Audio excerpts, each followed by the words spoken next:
We've been waiting for a long time. Yes, we've been waiting for a long, long time. We've been waiting for a long time. But we ain't gonna wait no more. We're getting ready to rock and roll. We're gonna 1, 2, 3, 4, 1, 2, 3. Well, there's a reason everybody should be shaking in the house tonight. And you should wear your favorite lady and promise her you do it right. Tell Fat Jack to jump back and give you a shot of some booze. So you can party to some stomp down, butt bump and rock and roll rhythm and blues. But the boys are back in town. The boys are back in town.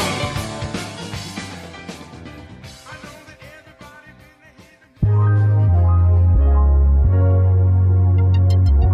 a In these crazy times, the world just needs a hero to help cut through all the noise. Well, now you have two.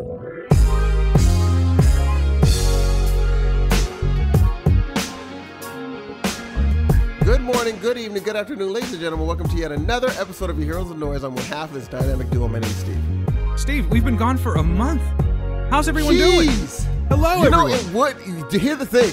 It's not our fault. This last one, we went above and beyond trying to make that work. Jesus, if we weren't victims of circumstance. You know what I'm saying? But hello, everyone. Welcome to episode 168. We are back. It feels weird. I'm a little out of practice with this, but happy to be here. Thanks, y'all, for checking in on us and making sure that we were good because, we'll get into it. You know what I'm saying? But Steve, it's been a long time since I heard your voice. Kinda. How you been, my friend? Well, I'm shaking. I got a little bit under the weather, taking that old sweet COVID test. But other than that, I'm doing well. You got that Stevona virus? Gee, I might have that Stevona virus. I might have Brovid-19, bro. Jesus, man. Jesus. You know. Yeah. Hey, you know what? There's a very good chance that it might be circulating through my house too right now. So, Are you a little scratchy throat? Starting off on that note. Well, let's see. Do I get into it now? Because I feel like, first of all, Steve, the fact that we've been gone for so long really kind of falls on me, right? So I'm just wondering how much I should explain before we move along, and then we'll get to the Corona stuff. I would say, okay. Now you know what's going on. I just, That's what for me. I know that the listeners are going to hate what I'm about to say. Uh-huh. No, and trust me, I want to keep it as minimal as possible. That's what I'm saying. I say nothing. Yeah. I say this time, nothing. Well, the reason that I say this, Steve, is that, and of course I could have talked to you about this before we turned on the microphone, but the dynamics of my house has changed. So I feel like at some point in time it may come up. You know what I'm saying? Maybe. Maybe this is one of those things where I just are like, you know what? This is so personal. No. Yeah. You know what? Honestly, that's really the truth. Like, yes. I think, if you know, and I don't think any of you really do. It's a very personal situation that I was going through with a family member. Mm-hmm. I'll just say that. That's all I'm going to say. Good. And consequently, it has pretty much changed all of the rhythms of my home. It's not a bad thing. It's just we are adjusting to it. So Because of that, I really have not had the time or the energy, for that matter, to record over the last month or so. So I apologize. It's totally on me. But I'm glad to be back. And I'm really glad, Steve. Thank you for putting the brakes on that, because it's such a long process. It's not even so the long. It's the thing is, man. It's just sometimes personal is personal. Yes, dude, and that's so really unbelievably personal. I'm like, even giving them a tidbit would just be like, yes, yeah, no. Yeah, I discussed it with two other people that may be listening right now, but I consider these people close friends, and that's the way it's going to stay. Yes. But anyway, I just want to say it is all on me. He's been great about it. I know you've been busy too, so it probably hasn't. Mr. Hawaii, going to Hawaii and all. We'll talk about that a little bit. And we got some catching up to do. We have a little bit of catching up to, and I have as normal, when I get hurt, I have a doctor's question for Dan. I may not give you the best answer, but what do you got for me, man? So I was sparring, and a guy tried to sweep me, so he kicked my leg, but it went, so my right leg, you know how you just step on your foot wrong? Mm-hmm. That's what happened. My right leg, my right ankle bent toward the right, and I heard some pops. You rolled your ankle. Yes. What is that? Why does it hurt on my, you have that little bulge on the side of your ankle? Yeah. Yeah. What is that? Did you get an x-ray, first of all? No. Because when I did that, I'm not saying you did the same thing. Is it bad? Is it swollen? No, it's just when I touch it, when I press in on the little bulge on the right side, it's a little bit sore, but I can walk on it no problem as long as I don't bend it that way that that it rolled. Hey, Steve, you like pressing on your bulge, bud? Here we go. It's been a while, man. Come on, give me that. Give me a little something. I'm warming up here, bud. That's all. I see. That was pretty good. Just warming up a little bit. To answer your question, I don't know, Steve, but it could be that you just rolled it and you have like a little bone bruise. You bruised the bone. What is that? What are those? Are those tendons right there? Well, the hard bulge you're referring to is the distal end of your fibula. Oh, really? On your ankle? Yeah. I did not know that. Yeah, so it's the distal end of your fibula. So like you can, it's sort of like the first thing that's going to touch the ground if you fall, right? Yes. Because it's bulging out, as you put it. So yes. You with your bulging ankles. So it's going to be the first thing that contacts the ground. So yeah, you probably got a little bone bruise or something like that. You would know, bro, if you fractured it, because I did. Oh, okay. How did that happen? Oh, gee, this is years old story. I don't even know. I'm sure I talked about this on the show. Never mind. But just walking outside from work. Bye, everybody. Fucking looked at my phone, and it was like this windy sidewalk with a flower bed on either side. And what's really funny is I can imagine what it looked like from like the parking lot, because as I'm walking, there's like this waist-high fence. There's a waist-high gate or whatever you want to call it, like a wall is really what I'm trying to say. So like they only saw me from the waist up. So I'm just walking, and the next thing you know, I'm just not there anymore. I fucking ate you fell all the way down. Oh, I ate shit. Yeah, my phone flew out of my hand. I cracked the phone. It was a mess. And then I had to come back in. You knew exactly. You knew right then something's wrong. Yeah, it was when I was a supervisor too. So good thing that I wasn't being a dick that day, because my employees helped me out. Otherwise, they probably laughed though. You know what I mean? They're probably like, that serves that fucker right, dude. Teach I you didn't know to you not had give a me cast on vacation and day. everything. No, not a cast. You just it's a fracture, not a break. A fracture is like a crack, whereas a break is a break. You know what I mean? Yeah, we got to evolve past that little ankle roll. It shouldn't be. We shouldn't have that ability anymore. Too many of us do it. I can't even tell you how many times I've done it, dude.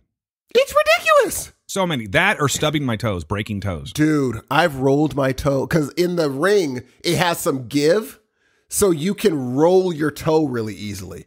What's your big toe? Yes, it will roll under your foot because the ring has like bounce to it. And it will bounce a little and your toe will go under your foot. And all of a sudden you'll see the person across from you collapse and you're like, I know exactly what just happened. And they'll just roll out of the ring. Yeah, you rolled your toe and it like cracks. It's gross, dude. That's just gross. I don't want to think about like breaking toes. I'm not going to think about like apparently toes. From what I've seen online, Google's a liar sometimes, but they're like, once you've rolled your ankle a few times, your ankle becomes as you get in the 40s, they're like, you're way more likely to roll it often because it just gets weaker. I was like, I didn't know that. With your weak ass ankles, with your 45-year-old weak ass ankles. I got called an old man. Like we were doing push-ups in the gym, and there's an 18-year-old kid that just joined. He had a hard time too, but we did have to do 2 sets of 40 after class, and I was going oosh, oosh, and he's like, it looks like you're hurting there, old man. Say, listen, you little poop butt. You gotta learn how to wipe that ass before you talk to this grown ass man. Well, we sparred afterwards, so it was fair. Did you handle it? Did you go? It was fair, how are you feeling with this old man whipping your ass right now? Talk about oosha, oosha. It was, dude. Let me tell you, man. It feels weird being like I'm the oldest, dude. We're up there in age, Dan. You think? I didn't think until I'm around people that are just. They're like, oh, I'm old. I'm 30. I'm like, I'm telling you, it only gets worse. Over the next, how old are you again? I'm 43. 43, yeah. Over the next 7 years, it's going to get real shitty for you. Not so much like your body or your mind. It's just maybe your mind a little bit. Not like it's decaying or it's going, like you're going dark in the brain. It's just constant. I don't know, man. Mortality is always on my mind. No, it's totally, because when a year ago was the first time I looked in the mirror. I hadn't shaved for like a week. It was the first time I looked in the mirror and I was like, oh my God, I'm an older person. All gray? Yeah. It's like, oh, wow. I had to actually look at myself and say, oh, I am not, because my brain put the facade of older, like young Steve in the mirror. One day I just looked at myself and I was like, I'm an older gentleman. So do you like having gray facial hair? I do. You do. I'm still trying to really get like used to it, man, because it's so gray that it's like, I don't know. Like, I like having a beard, but I look at it and I just feel like, fuck, man, there's no hiding my age now. I mean, dude, when you shave, you look, no one could tell what your age or race is when you shave you're like, who knows? You could be 30 or... You could be a 20-year-old Chinese guy or who knows? But when you grow your beard, Filipino dude, or I don't know. 40. You look like you could be 40. But you don't look your age, though. I appreciate that, G. I've been told that before, but there's no denying it. When the hair grows out, you're like, oh, yeah, I see it now. I haven't seen you grow your hair on top out yet. Well, G, you ain't going to see that. You're never going to do it? Well, I don't know if it's my choice anymore.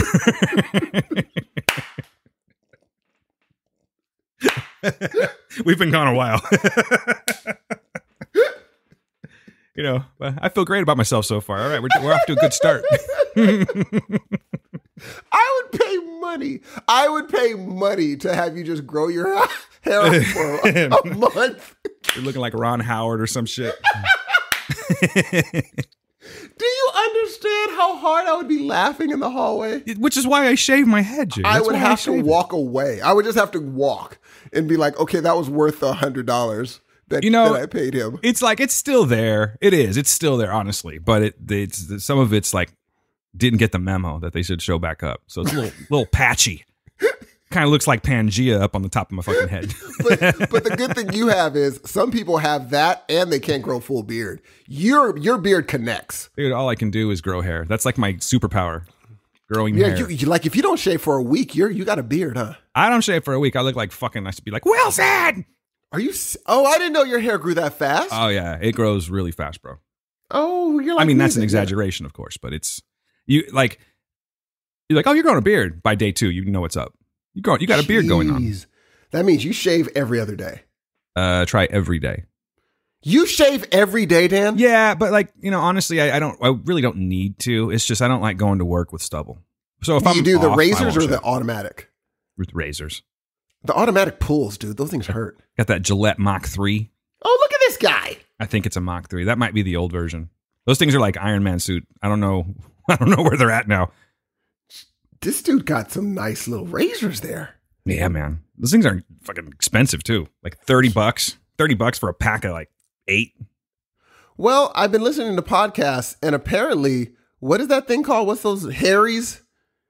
That might be a way. Are we advertising right now? I guess no, I just but said I've a brand heard name. like I can't use razors, and I'm like, well, since you do, I mean, I heard like, it's $1 or something like that. Dollar Shave Club, all those things. Yeah, you don't use them because you bump up, huh? Yes, exactly. I'm glad I don't have that. I got enough shit going on that I would have to deal with that because I don't know about them electric razors, bro. Gee, listen, those electric razors are like, for me, I use Magic Shave. It's easy as pie. But how you shave your balls with one of those things? Oh, you know what's funny?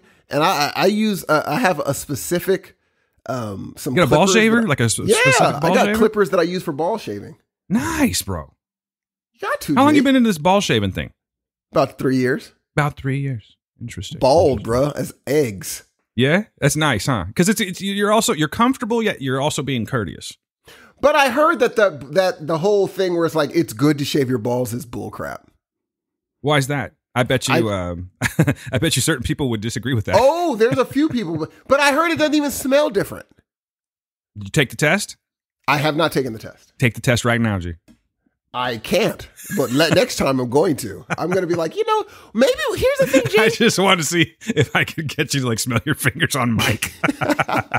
Wouldn't that be funny, G? It would be disgusting, Steve, but I would laugh. Maybe we should all stop wearing deodorant too. Nah. Pheromones, I don't like those G. people. Those people. There's those people you just know don't wear deodorant. I'm not talking about like they stink when you like. I mean, they probably do, but they're usually like there's a lot of mixed. What am I trying to say? What's the word I'm looking for when it's like, what exactly are you? You're I can't tell what race you are. What is that? What's that term I'm looking for? My brain's not firing. Oh, you're if you wouldn't have asked me, I've already described what I'm saying, but now it's bugging me. But it's like these word. Yeah, it's just I just can't think of it right now. But it's like tall, good looking. They're probably white, but they're probably not white dudes. They have long hair and shit. I'm thinking of like, say, you can look him up. Brandon Boyd, Steve, from Incubus. Look at him. I've never heard of Google him real quick. Let me Google Brandon Boyd. Yeah, everyone, just Google Brandon Boyd real quick. I'm sorry, Brandon. I'm just picking on you, but because I know he's listening. We've been gone a month, Steve. Everyone's listening. Brandon Boyd. Yeah, just take all day, Steve. We've only been gone a month. Let's see here. Oh. See what I'm saying? Oh, Yeah, that motherfucker stinks. Why would you say that? He looks like he doesn't like to use deodorant. He doesn't believe in it. He's that guy. Never wears shoes, probably. You know Always what? at the And beach. he seems like the dude that doesn't use it and would still pull your girl. Oh, he would too, that son of a bitch. He's got a voice like an angel too. Does God he? bless him. God, I love Incubus, man. I've God never bless heard an Incubus song. Love Incubus. I don't give Do a fuck you? what anyone thinks. Oh yeah, for sure. Like, after a while, every band starts to teeter out a little bit, but Incubus How old is he? They're the stuff, dude. I'd say he's probably your age. Oh, that's a young cat. He's young, brother, dude. He's just doing his thing. Yeah, I don't know what he looks. He could be Native American. I don't know, man. He has the braids on either side. I bet you he's one of those cats that's like, no, like my mom is German, Romanian. What are you betting on? What are you putting your money on? I honestly don't know. It's a mystery to me. I bet you won't find out either. Matter of fact, I was talking about this with Sarah the other day, and I can confirm it. She was like looking online, and it just said American rock singer or something like that. You know what? You're right. It doesn't tell you. It doesn't tell you. No, you know why? Because he's like, none of your business. You already called me stinky. Oh, he grew up in Calabasas. What's up with that? Is he rich? It's like where the Kardashians are. That's right. She told me that too. That's right. And his parents were both in entertainment. So this kid was born with a silver spoon in his mouth. But no aluminum deodorant, I guarantee that. Incubus. Hey, don't hate. They're not from the bottoms. They're not like freaking Rage Against the Machine. Why would you compare Incubus to Rage Against the Machine? I don't know. I like those people that feel like they were poor at one point. I bet you that lead singer might have been rich too. Zach Del Roca? Roca? I don't know, man. Nah, I don't think so. Bro. No. I'm going to go on a limb and say that his parents were rich. Nah, I bet he grew up like hustling and shit, dude. Mowing lawns. Now you're making me. We're just going to judge people by what are we doing here? Look at us. It's only been what? How long have we been recording here, bud? 18 minutes. We're already off on like 4 different tangents. Ball shaving. Well, now I gotta find out. Oh, wait. Maybe I'm wrong. His mother? Oh, He's like, no, man. I come from the barrio. He was born in Long Beach, G. Oh, His dad I was just in Long Beach this weekend, man. His dad was a muralist. So, no, he wasn't rich. Oh, wait, hold. We're talking about Zach, huh? Yeah. Yeah, Zach, you know what? I can say there's some really nice parts of Long Beach, and there's also some shady-ass parts of Long Beach. Gee, the way that they have done their the marina area, holy crap, it looks nice. Yeah, man. I was just out there. Gail and I went to go see Coheed and Cambria last Friday, which is probably why I have this little thing in my chest, because I'm pretty sure we caught COVID out there. You know what I mean? But you said it was, I thought you had to get a vaccination. Nah, they were like, that's what I thought. That's what they say. But I'm telling you, I think it's just a matter of them saying it to try and like deter people from coming. Like, I'm not going to go do that shit. Did you wear a Taking away my mask? freedoms. Well, I mean, I had a mask. Oh, Dan. But, You didn't put it on. Well, I kept taking it off. Oh, Dan. I was drinking.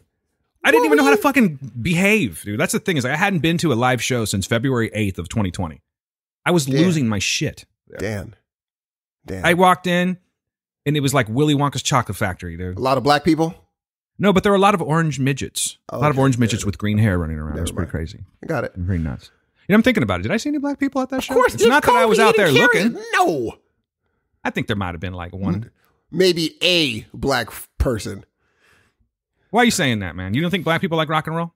They love rock and roll, but that is such a niche band that they have a very niche audience. Hey, stop it. You don't even know. There was like 3 other bands there. Did they do Coheed Toys? and Cambria and The Used.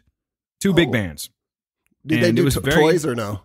Yes, I was getting to that, man. I actually have a little recording that I was going to send you. They debuted live debut of Toys. Why don't They're like, this one's for Steve Hudson. I'm like, that's Did my they man. really? Yes. Boom. Yeah, it was dope, dude. A matter of fact, I think I like that song more now that I heard it live. Song is great, dude. Yeah, that song is great. It's really good. I don't know. I think it's just a little bit different than what I was used to when it came out on the album. But hearing it live, the solo, that guitar solo, dude. That song. It was a fantastic concert. But there were some weird dynamics at that show. What do you mean? Because I was under the impression that it was a Coheed and Cambria show. Like, we're the headliners. And they were, in fact, the headliners. But alas, Steve, it's a co-headlining thing. You know when they do that every once in a while? Like, two bands will come out and they're like... So I don't know if they're flip-flopping, which I don't think so because it said Coheed and Cambria right on the ticket. But I think it's a co-headline thing. So they bring out this band called... Cambria.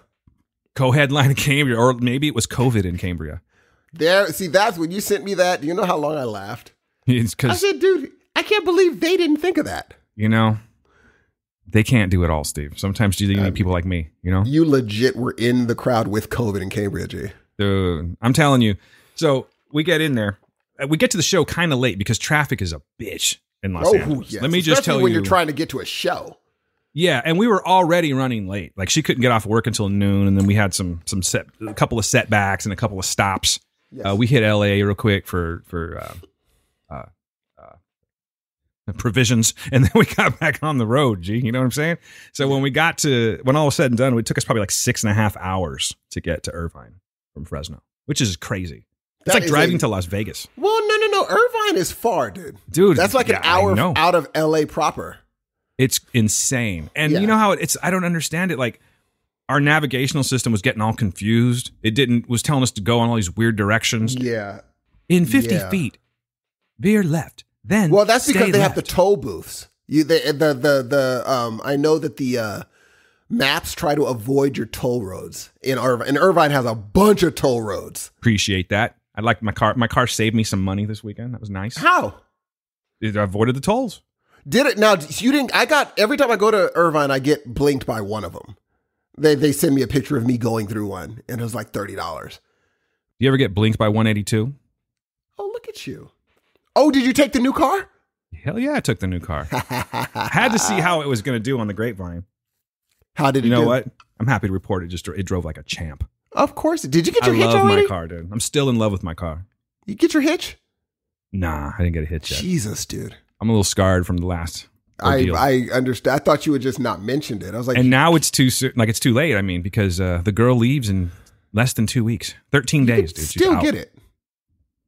I think I might just put it on myself if I do it. But anyway, don't do that. Let me get back to the go ahead. But anyway, yes, you go to Irvine. Go to Irvine, and we pull up, and we've already missed the first two opening acts, but The Used is on, and they're like, again, the co-headliner. Now, I've heard of The Used. I've heard their music. I like them. They're not like, I'm not a huge Used fan, but I appreciate them. I respect them. They're on stage. They just hit the stage. We're thinking we're going to be like late to the last, to Coheed, but we got there in time, and they destroyed that crowd because I guess they're from that area. So that was like, then that's always good when you do your hometown bands. Yeah, for sure. Cheat code for sure. But like, you could hear it from the parking lot. The whole audience is singing every fucking word. I'm like, oh, this audience is like ready to do some damage tonight. They came for them. Yeah, well, that's exactly, I think, the case because, we go in, we're kind of hanging out right when you walk into the 5 Points Amphitheater. It's pretty cool. It's just this big open area, and you have all of your little eateries and your micro brews and all that, your merch and everything. But in the middle of it, dude, they had I think it was like 5 rows. Picture 5 rows with 5 of these sets a piece in each row. So 25, right? Yeah, 25 cornhole games. You know what I'm talking about? Yeah. Yeah. So everyone's just playing cornhole out there and shit. It was crazy. That's a very difficult game, by the way. It's painful. Well, how do you mean? I don't know. Never mind. Okay. Never mind. I know what you're talking about. I know. And it wasn't going to go anywhere, and I'm trying to stay on task. And I'm sorry, ladies and gentlemen. I'm out of practice. Did you play? No. I'm not touching them dirty ass cornholes. Oh. Well, gee, here's the thing. Sorry. You might as well, since you're getting COVID I might as well have licked the urinals at this point, really. Jesus, dude. I thought you had your mask on. Well, I did. Then, we go in, we get our merchandise. And that's the other thing. That's what I'm saying. I was like, I was out of control. I didn't know how to act because I was out of sorts, man. I haven't been to a show in so long. So everything was like pumped up for me. I even drank a little too much, which I took care of. I stayed after. Matter of fact, I'll tell you this, ladies and gentlemen. I don't want to keep drifting off here, but there are some recordings that came from Gail and I that we're going to put on the Patreon. Yes, the Patreon's still alive. I'll talk about that in just a second. So anyway, we're watching the show. Like, they had the best sound at this joint, and you could see this gigantic screen. So we were like by the gate where you walk in and could see the screen perfectly and hear perfectly. So we were like, we could technically stay out here if you want, but our seats were really good.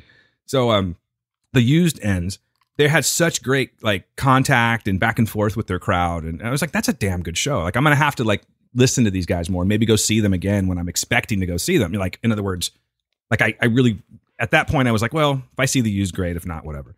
But now if they come through, I might have to check them out. So we go down and we find our seats immediately. Right. And I start noticing like everyone's kind of leaving. Like, people are walking out of the show, not just to go to the bathroom. Like, the seats are emptying. I'm like, what the hell's going on here? So we get to our seats and there's this kind of like heavy set dude, kind of thuggy looking, and he's sitting in my seat, right? I'm like, God damn. Oh, Jesus, here we go. Yeah, exactly. Those are the words I said. But he was really nice. And he's like, oh, hey, is this your seat? Oh, yeah, man, if you could move. He's like, oh, yeah, no problem. He's like, I'm actually not supposed to be here, as you probably guessed, but my friends are sitting right in front of you. So do you mind if I kick it here? I'm like, I'm not the seat police. As long as you're not in my seat, I'm good to go. Yeah.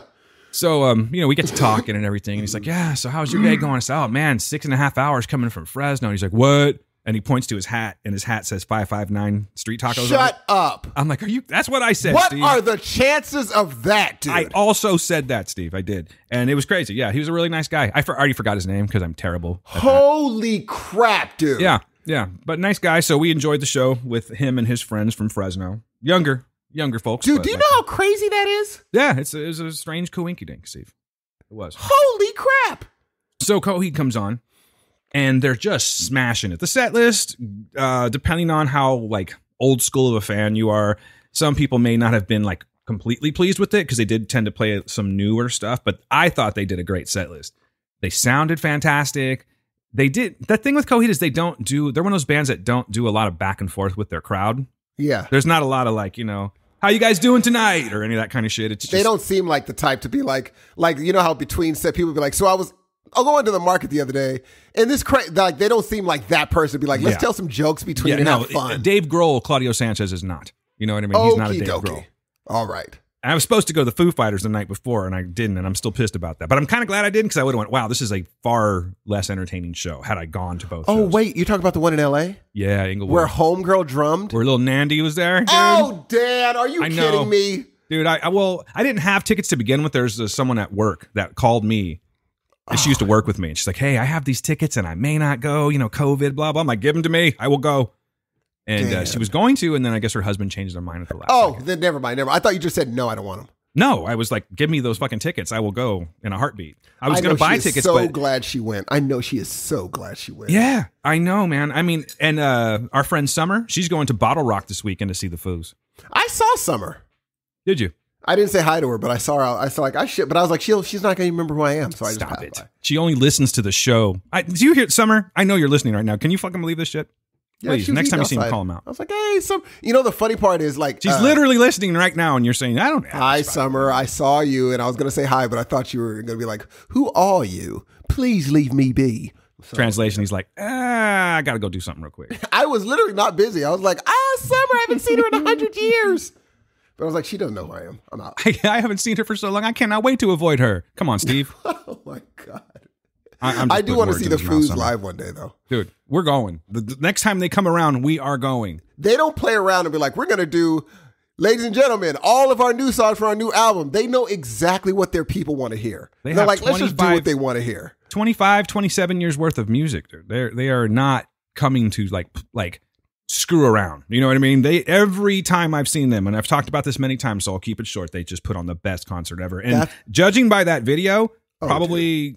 exactly what happened not on Thursday night. And here's the funny part. They are the most, I will say, he is the most universally loved rock musician in music.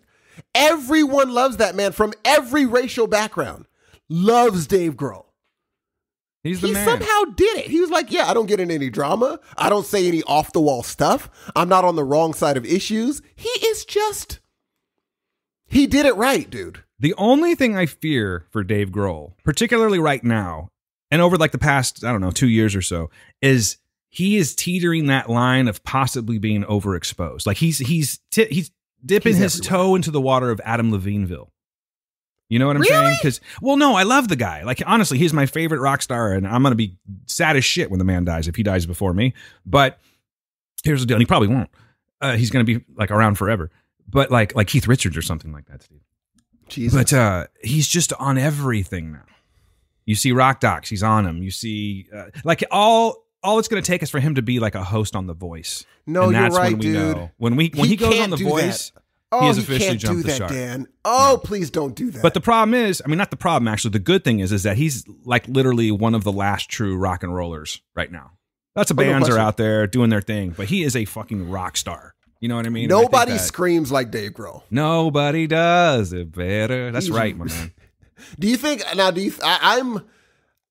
For me, like, I don't expect, like, going back to Coheed. If I went to their show, in my brain, I know they're not going to do that in between.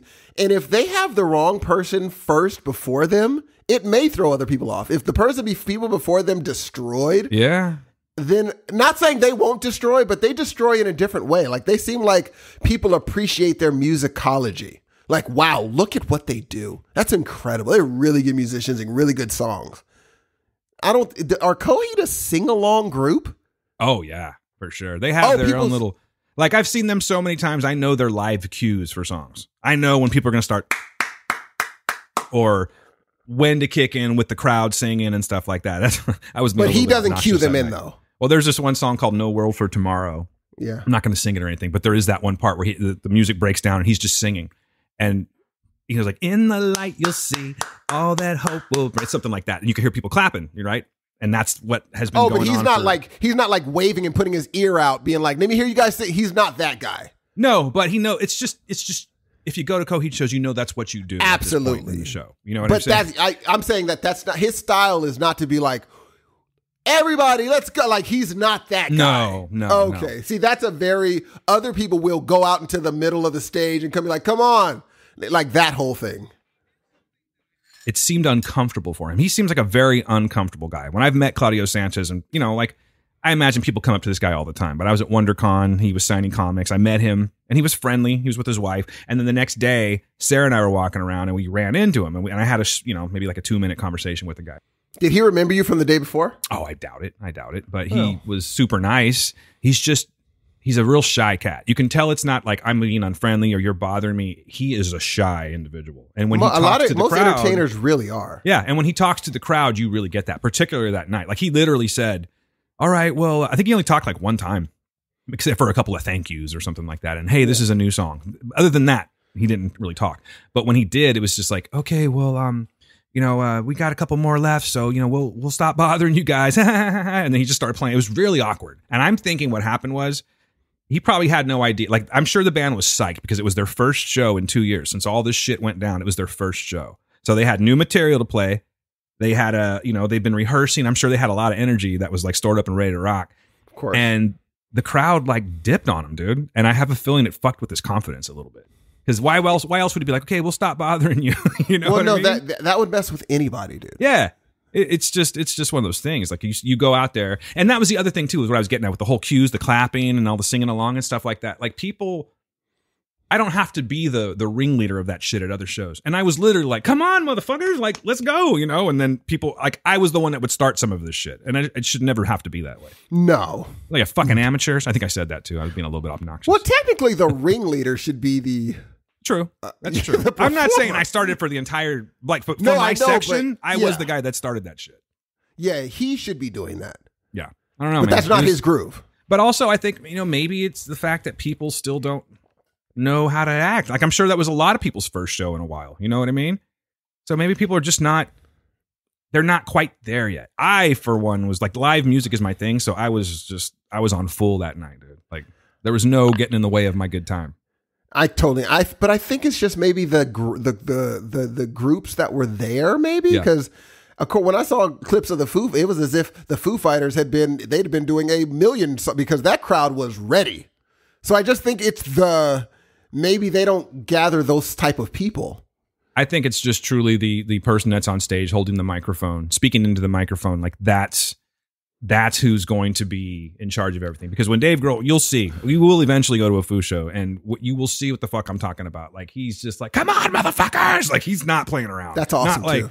And he just comes out screaming and like telling jokes, and it's just a really good time. The band talks to each other on stage. You know, it's like watching a show. It's exactly what it is, but it's just so entertaining. And the thing, but we also got to give rock music. We don't have to give them a break, but that whole talking to crowds is a fairly recent thing. No. Like in the last 50 to 60, 70 years. Okay. You know, that's we're calling that fairly recent, then yes. Yeah, I'm saying like this is generations weren't exactly taught how to do this. This is a thing where you like whoever you watched, if you watched Sinatra, you're really good at talking to a crowd. If you were raised on Sinatra, Sammy Davis, you just do that. That's what you do. If you were raised like with Freddie Mercury, you're knowing how to get a crowd involved with your singing. That's what you do. But some people are like, I just want to be a musician. I just want to do music. And that's okay too. It should be okay. Can I just be up here and sing and then you guys clap and I get the hell on? Yes, you can. That's how Cobain was. Exactly. And that should be okay. But the farther we get as social media makes our interaction with stars more normal, they're going to expect you to interact with them on stage. You can't just sing and walk. No, talk to me. And some people just aren't that, dude. And we got to be able to be like, that's okay that you're not that. I just don't know what famous rock stars, maybe Bob Dylan. Who is a famous rock star that doesn't do that though? All of them kind of do that now. You kind of have to. You got to interact with your group. Yeah, because they paid I'm trying to think see of you. some of the best frontmen that I've witnessed. Oh, that you've witnessed. Oh, that's tough. I don't know. There's too many to mention, but like, but your favorite is Dave. For sure. Do you Better think than Mozart Homeboy talked from to his Metallica? crowd? Forgot his name. Huh? I forgot. James his name. Hetfield? Yeah. Yeah. James Hetfield's very. We're Metallica, and we're here for you tonight. Oh, okay, I great. Didn't know that. James, or his fucking name is, just play. You know, John Mayer interacts with his. I bet you that dude's microphone stinks, bro. Gee, why you've never liked John Mayer? Your body is wonderland. You know what that does to the microphone? Dude, not only does it take away plosives, but the screen on the microphone must really smell like cigarettes, beer. You do not like freaking John Mayer. I think you would be annoyed by him if you were in the same room. I would. He would annoy you fairly quickly if he wasn't playing the guitar. 100%. He would annoy you fairly quickly. You think Mozart talked to his crowd? No. All right, how you motherfuckers doing tonight? Who's gonna get some pussy tonight? All right. I didn't know he's from New Orleans, an old jazz musician. No one did. That's the weird part about it. No one knows that, Steve. I mean, I'm glad even if people left, the people that were there probably loved We had a the great show. time. That's the important thing. Yeah. And not that, you probably less people left than it seemed. Probably like 20 people dipped, which isn't bad. And so it's like, hey, fine, whatever. I still have my core group here. Well, I would say that. I would go, you know what, you're probably right, Steve. Maybe it was just my perspective. But the morning after when we were checking out, there was a couple in front of us at the Starbucks, and they had the shirts on from the show. Yeah. We're like, hey, great show, right? And they're like, yeah, but everyone left after the use. So I can confirm that this is what happened. Shoot. Yeah, it was pretty obvious. It's The Used or Used? The Used. Huh. Lead singer is Burt McCracken. Were they, are they like, do they have like a top 10 single at some point in history or no? No, not top 10. And So nothing that I could say that you'd be like, oh, okay. But did you ever watch the Osbournes? No. Then never mind, Steve. Were they on there? Apparently he was dating Kelly for a while. Holy cow. Oh, this is an old group then. Yeah, they've been around for 15, 20. Jesus, dude. How? Wow, that's Rock amazing. and roll never dies, sir. How long has Coheed been around? Probably 20? Probably 20, yeah. Matter of fact, yeah, 20 for sure. That's amazing that they can. The beautiful thing is they're making a living off music. That's beautiful. More power to Claudio's them got his brothers. hands in a lot of things. He does comics and lots of comics, actually. I think and he's a producer. He has like other side projects that he does. So they all stay pretty busy. Well, at least you got to meet him. You got to meet one of your favorite musicians. Yeah, don't ever meet your... What? Don't meet your heroes. Why? Because you never know what's going to happen. Like, I got lucky in the fact that he wasn't a dick. But at the same time, because like when you see him in videos with the band and stuff, he's actually funny. You know, he's a witty guy. But I think he's just shy around people that he doesn't know, which makes a lot of sense. But it's two different things. So you're expecting one thing, you get another. You know what? I could understand that. I could. But when you left, were you happy that you got to go see your first show in a long time? Yeah, I was. And then I woke up and I'm like, fuck, we were around a lot of people. Yeah. And then I started going, Oh, Jesus. You know, it was fine. It was fine. We actually hung out the rest of the, we stayed an extra night. We stayed Saturday to Sunday and we just hung out in Long Beach. Getting back to that. And we just explored the city, dude. Beautiful, yet oddly ghetto city, depending on where you go. Long Beach is a trip. It's a trip. Yeah. But that marina section's really nice, dude. And I'll stop talking about my trip. But there's this one section. You tell me if this is the marina section, but it's like, I think it's downtown. It's where it's like the hub of everything. There's hotels. There's like this gigantic movie, Cineplex or whatever it is, Cinemark. But there's like a roller coaster and shit. And there's like these, it's right next to the hotel. It's like this little river, if you want, like a man-made river. And people are like riding these swan-shaped boats, paddle boats and stuff like that. Have you seen this? That's nice. I haven't seen those. It's pretty cool. Yeah, it's pretty cool. Did you get on one? No, I was trying to. I was trying to do the whole thing. Like, girl, I'm going to take you to the swans. We watched the sunset. You know, it was a lover's day. You had a wonderful time. It was a lover's day. Yeah. The only thing that was bad about that day was our hotel because we were like at the last minute. Well, you know that because I was talking to you like, hey man, do you mind if we stay an extra night? Yeah. Because we were supposed to record. It's not that I asked Steve permission to do things on the weekend. It was just we had a thing going on, and I price lined a room 3.5. Yeah. Would you stay in a 3.5 star? No, you would not. You're only a 4-star guy. 4.5 or higher. 4.5 or higher. Well, let's just put it this way, Steve. Very expensive there, and I'm like, you know what? I've stayed in a 3.5. We're only going to be. No, never mind. I'm talking about reviews. You're not talking about reviews. No, I'm talking about like when you go on Priceline and they're like, it's a 4-star hotel. Oh yeah, the star does it. All I worry about are the reviews. Yeah. Well, sometimes when you Priceline, it'll only tell you, hey, you know, you can get a 3.5 star hotel at this price, but you don't know where it is. They just know the location of where it is, right? So the night, and we did the same thing with the night before at Irvine, and we stayed at I think it was a Hilton or a Marriott. I think it was a Hilton. Really nice, like super nice. Kind of like as nice as I never really told you about it, but the room I had for C2E2 was dope as shit. And it was basically a room like that.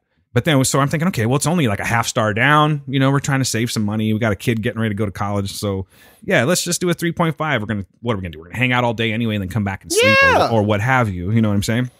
So we get this place. It turns out it was a Holiday Inn. I'm like, oh no. Not bad. All right. Hey, not bad yet. Yeah, but not great. Like it's been great. When's the last time you said, "Man, I was at the Holiday Inn and that was like one of the nicest places I've ever stayed"? I have never done that. So I'm like, okay, whatever. We didn't even know it was a Holiday Inn until like it finally sent us our information. Like, okay, well, this is what we have. Let's go check it out. So we go, and it was like the grooviest place ever. And I don't mean groovy in a good way. Like it looked like the building was shaped like the Capitol Records building, kind of. Whoa. Like, so it was like a circular tall. Kind of, but more like like a hexagon or something. That's weird. Yeah, it was really, and it had like there was like acoustics on the ceiling. And nothing fucking worked. And it was just the worst hotel ever, dude. Like I actually got a hold of Priceline. I'm trying to have them hook me up with something. Are you kidding me? No, I'm not kidding you. Like, dude, listen to me. When I got to the hotel, okay, there is literally nothing around there. I'm not talking about, there's no place to hang out. There is literally outside of a gas station and like a fucked up hotel on the other side, nothing else there. There's a lot of stuff you can tell has been taken down and is being rebuilt, but literally nothing there. The bar was closed, but it was being used for like a memorial service or something like that. So there was this massive, I think they were Hawaiian, massive family there that were loud as fuck. No matter what floor you were on, you could just hear these people just loud as fuck. So I'm like, all right. So we did our stuff in Long Beach that night. We ate, went to the San Pedro Fish Company. We had a great time. But we go back and we're like, you know what? We're kind of tired. Let's just go and hang. And, you know, we turn on, we watch that Aretha Franklin movie or something like that, you know, see what good movies they have. So we turn on the television, dude. And there's not even a menu for this thing. I know this is some first world problem shit, but there's not even a menu. So it's just straight up channels. Just chain. Like, what am I, a savage? You know what I'm saying? I'm flipping through the channels and nothing's happening. And like all of a sudden everything scrambles. So we had to call and have them come and fix the fucking television because who knows what's up. And they're like, well, the guy just got off. Let me see if I can catch him. So luckily they did that for us.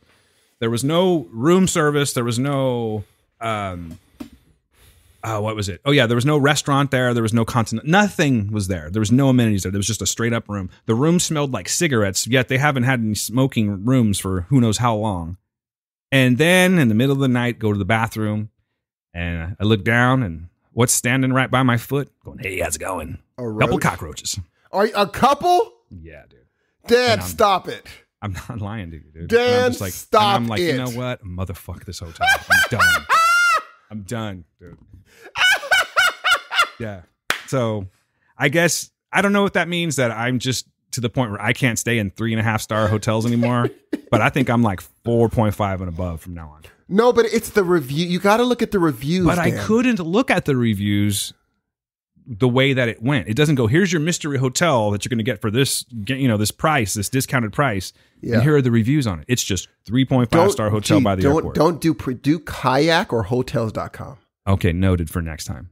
Yes. I don't travel much anymore. I was out of practice, to be honest with you. I mean, and actually the best thing to do, I've heard, is to call the hotels yourself and see what kind of deals they have. Like, hey, I just want to go straight. I didn't want to go through kayak. I want to just hear, what do you have? Do you have any suites that were, someone canceled and you have available? They might be like, you know what? We do. How about this? What you got for Dan Q Public? Seriously. And they'll be like, you know what? We have this for this. Would you like it? Sure. Just call the places straight up. Where you want to stay. Gotcha, Chief. I'm going to do that next time. I will. I promise. Because Jesus, I don't think you'd ever call Holiday Inn. Going to flip-flop now, Steve. Guys, you're just going to have to bear with the fact that Steve and I are catching up, and I'm sure you've wondered what the hell we've been doing. So let's move it on to you, Steve. So Hawaii, that went well for you, right? You visited your friend? I had a okay, here's the thing. So I was already ready to be disappointed by Hawaii. I don't know why. Because I've seen beautiful places. I got it. I know beauty. And then when I got there at about 9 at night. I got out the plane and I was like, wow, it's hot. Did you get molested by humidity? Gee. I said, oh, it must be next to the turbines on the freaking airplane is why it's so hot right here. So I go inside the airport, which, mind you, there is no inside the airport. Did they give you a lay? Oh, no. Dang. No. They don't give you a lay? Oh, maybe COVID? Yes. And I went in, there's no windows. So you're always outside at that airport. There's no windows. And so I go in, I'm like, it's hot, man. But it's cool. Whatever. I'm like, you know what? It's hot. Whatever. So I get I go and I get to my rent-a-car spot and turns out the person left. So my rent-a-car place was closed. So already Hawaii is like, I'm like, it's cool. I'm in Honolulu. Whatever. Life is fun. And so I get an Uber to my hotel. Turns out I gave them the wrong address to the hotel. And they took me to the wrong start. Yeah, took me to the wrong hotel. So as not to look like an idiot, I act like I'm waiting in line for my hotel until the guy drives off. And then I go and do the jerk and walk 2 miles to my hotel with even the people I was walking by, they were looking like, what's up with him? Put a suitcase in the road. God, they have homeless people in Hawaii too. They probably were like, oh, that dude's getting a divorce. Like she kicked him out in the middle of the night. And he's on his way. Black version of the jerk. No, for real, G. I had a pillow under one arm. That's all I need. And that's all I need. And this pillow. And that's it. Shit. And so I get to my hotel. The hotel's nice, man. I had a good conversation with the person at the front door, the front desk. And so when I wake up in the morning, I go to the window. I'm like, let me see this view. The view's beautiful. I mean, it's like LA because I'm in Waikiki. It's like LA. It's a city. Yes, it's a city with mountains around it. I'm like, okay, this is fine. And I go on a jog and I kind of see the lay of the land. And I go to Waikiki Beach and I jog on the beach and I wring out my shirt afterwards. And I'm like, so far, it's fine. It's fine. The water isn't exactly as blue as I thought, but it was fine. So I'm like still trying to look at I'm like, hey, it's fine. And so I go to I get out the car. I go to Pearl Harbor, the Pearl Harbor tribute area. The Arizona? Yes. And I get out the car. I walk up to the ticket desk and immediately turn around and go back to my car because it is so freaking hot. It is unbelievable.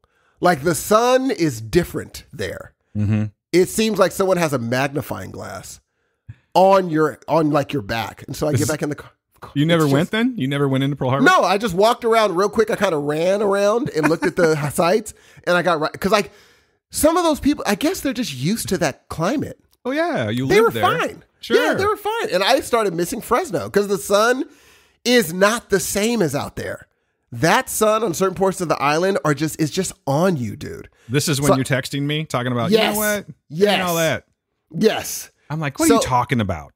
So then my boy is like, "Hey, where you at?" And I'm like, I was wondering the same thing. What are you doing? I'm here. And he's like, I cannot believe you are in Honolulu.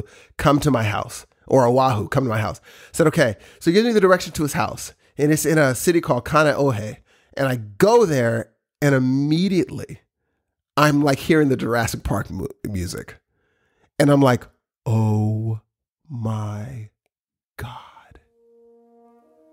Yes. I'm just picturing you. Yes, dude. How quick was I though? Come on, how quick was I right now? That was amazing, dude. That was amazing. So I'm sending pictures to Belle, and she's like, "This doesn't even look real." I'm like, "I know. What the heck is happening?" And all of a sudden, the weather's perfect, perfect. I get to his house. It is legitimately right by Jurassic Park, and I was like, "Dude, it's like Jurassic Park here." He said, "Yeah, they filmed Jurassic Park over there." And I was like, oh my God, it's amazing here. And so I'm just sitting there and we're enjoying life. And he's showing me the bay. Cause like if you look on his balcony, right there is water. It's like the bay right there.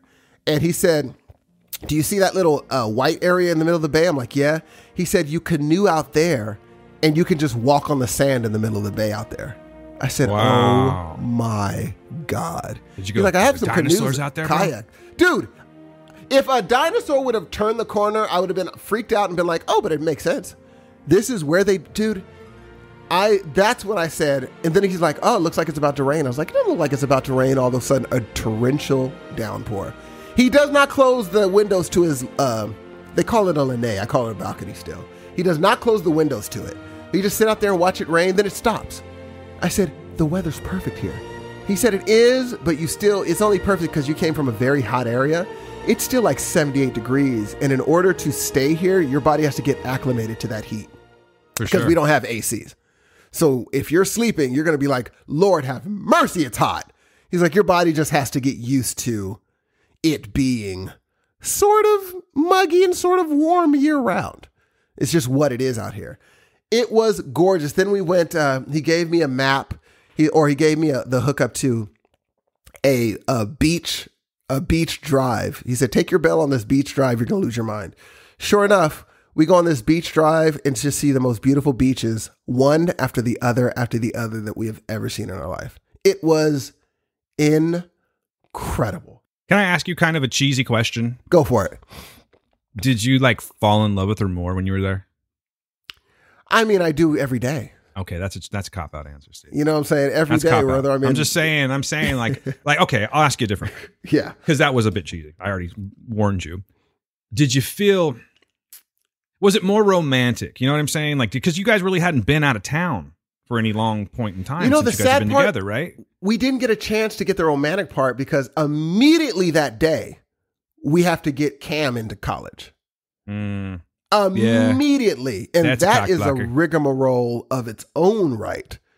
And not looking forward to it, man. Oh, dude, brace your, the thing is, it's gonna be a day it's just not gonna stop.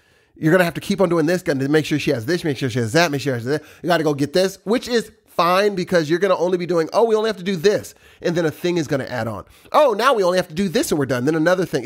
You're not gonna see the list of things, which makes it better. It's just gonna be one more thing after one more thing. And the next thing you know, it's 11 o'clock at night and you're leaving. Wow. But it's gonna take a while to get everything, in there because she's not the only one moving in that day. There are a lot of kids moving into their dorms that day. So you kind of got to, move around them, wait for the elevators to get down, and because you're not going to want to take the stairs to her dorm. You're going to want to be like, we have a lot of stuff. So you just got to wait for your turn on the elevator. And that by itself is like, Jesus. Does she have her own bathroom? No, you're going to have to use community bathrooms. Eek. I have a feeling Sarah will too. No, that's the case. It's totally the case. Yeah. And she's not thrilled with her living arrangements. Here's the thing, dog. That whole communal, because when I was in boarding school, we had a communal bathroom too. Gee, when you got to drop a deuce and you got to walk 20 to 30 feet to get there, G, that's a bummer. You're like, Jesus, dude. I wish I could just get out of bed and roll right up on that piece. Nope. That's one of the benefits of being an adult. You got to be dropping. That's the worst thing too, like dropping a deuce and then you open up the door and there's someone waiting right there. Dude. Like, oh, dude. Sorry. I must apologize. You know what? I was just in here a second. Someone came in right before me and blew this motherfucker up. Gee. You better be warned. Gee. And the good thing about the men's dorm it was like a pride of how much they blew it up. They're like, gee, I just lit it up, gee. Guys are different. But I'm talking about, it's worse though if it was like a unisex situation. I'm talking more like work or something. Oh, yeah, dude. I can't do that at work. Oh, God. Well, you don't need to know all that, but let's just say you know how like when I stress out, my GI gets hit really bad? So I've been stressing out a lot for reasons that we won't get into, I already established, over the last month or so. And my stomach's been bad, dude. So, yeah, I guess, you know what? I'm going to let y'all know. I've been blowing up some work bathrooms like crazy lately, ladies. Handle your business. I know exactly which one you go to. Don't you judge me. You do it too. Not you, Steve. I'm talking to the audience. Of course. But, here's the thing. Sarah, do they have a communal shower too? I think so, yeah. See, that's the bummer. That's that bull crap. Gotta wear them shower shoes. Dude, she's going to have to wear shower shoes. Yeah, we already got those for her. But then how do you wash your feet? You have good balance. Oh, that's a pain. You just got to take one shower shoe off, wash your foot, put it back on. That's how you do it, man. Oh, I know she's got all that shit. Dude, I was at work the other night, and Gail said, hey, what is your password for Amazon? I want to get Sarah a couple of things. And I'm like, cool, yeah, here it is. And then all of a sudden, this morning, I started getting like, blink, blink, blink. Your shipments will be... Like, she walked in right on time, too. I was talking about your purchases from Amazon. How much money do you think they spent? Hold on, don't tell. First of all, I got a few questions. Dorm supply. I'm not even really saying that I'm not upset or anything like that. But I'm just curious. What do you think? Okay, before this one purchase, how many times had they purchased for the dorm? Because then I'll be able to tell you how much they spent. How many times had they already purchased? Let's just say we only had a few things for the dorm. There was a microwave that I purchased. There was, I know, but I'm saying like not much. Let's just say that. There was maybe two to three things. $300. No question. Yeah, that and some. That and some change. Oh, gee. Freaking, you haven't even done it yet, though. You haven't gone there and seen, oh, crap, we need to get this for this place. There's much more than that, by the way. Oh, gee, trust me. It's going to get, I don't even want to tell you how much Belle spent. Oh, it's a never ending. I'm not and she said to tell you that it's a large twin. All dorms are large twins. Mm-hmm. Yeah, we're aware. Tell her I said thank you, but yeah, we're aware of that. They've already got the bedding and everything. Okay, good. Well, then you're fine. Have you found out what the app situation for the laundry is? Is it app or is it directly from your I don't know. debit? Okay, you'll find out. I do not know. I would look it up. Google it. We're still learning little yeah, like I've really been trying to stay in tune with everything that's going on, but there's just so much going on. There's so right much, now, dude. So much. Oh my God. And so that's why in Hawaii, there were times where I forgot I was in Hawaii. Like all I remembered was the hotel to the school, to the hotel, to the school, to the hotel, to the school, to the, like it was, that was all I was doing. Hotel, school, Target, hotel, schools. Yeah. That's it. That's I forgot. We move her in on the 15th and I actually took the 15th through it's a Wednesday. And I actually took that day through the weekend off just in case. Because I don't know what the hell to expect. It ain't even a just in case. That's going to be every day. Yeah. So I don't know. Like we'll probably stay the night, maybe 2 nights. I'll probably come back home. I'm thinking. I got a feeling Gil's going to want to stay there. And then maybe I won't though. But I know I'll be driving back at some point. But we got also, dogs to feed and stuff. I have a feeling we also have a house guest and stuff. So 2 weeks, things are going to change. I have a feeling in the state. What do you mean? Call it a hunch. Something's going to happen. Do you think they're going to shut down? Uh-huh. The school? As soon as Gavin wins, he's shutting down. He's only not shutting down. Yeah, I know. Because he needs wants that to vote. win. Yeah, he's about to shut down because everyone's panicking on the number. I haven't been looking at the numbers because it depresses me, but according to everyone, even at Fresno State, is like, these numbers are insane. And we have a feeling we're going to get right back to where we were in December. Is Newsom going to take away Halloween Horror Nights, Steve? Yes. Son of a bitch. Because he doesn't want people to die. Or he's going to say, if you're vaccinated with a booster, you can go. And that's going to make people be like, I don't want to get vaccinated, but I will get vaccinated for Halloween Horror Nights. I don't know. Like, how do I say it? I'm sure you can agree with me on this here. As most of you know, Steve and I work at the same facility. And the amount of people that are threatening to quit their job over this is crazy. Like, I don't want to say this. I'm not saying this. Like, I know how it sounds, but I'm not saying it in that way. But like, where we work, we get paid quite a bit more than people in the valley get paid because we get Northern California benefits. It's just a union thing, and we're very fortunate to get the pay that we make there. It's good. Pretty I'll silly. Just say that. Yes. It's fucking crazy, to be honest with you. And I'm not going anywhere.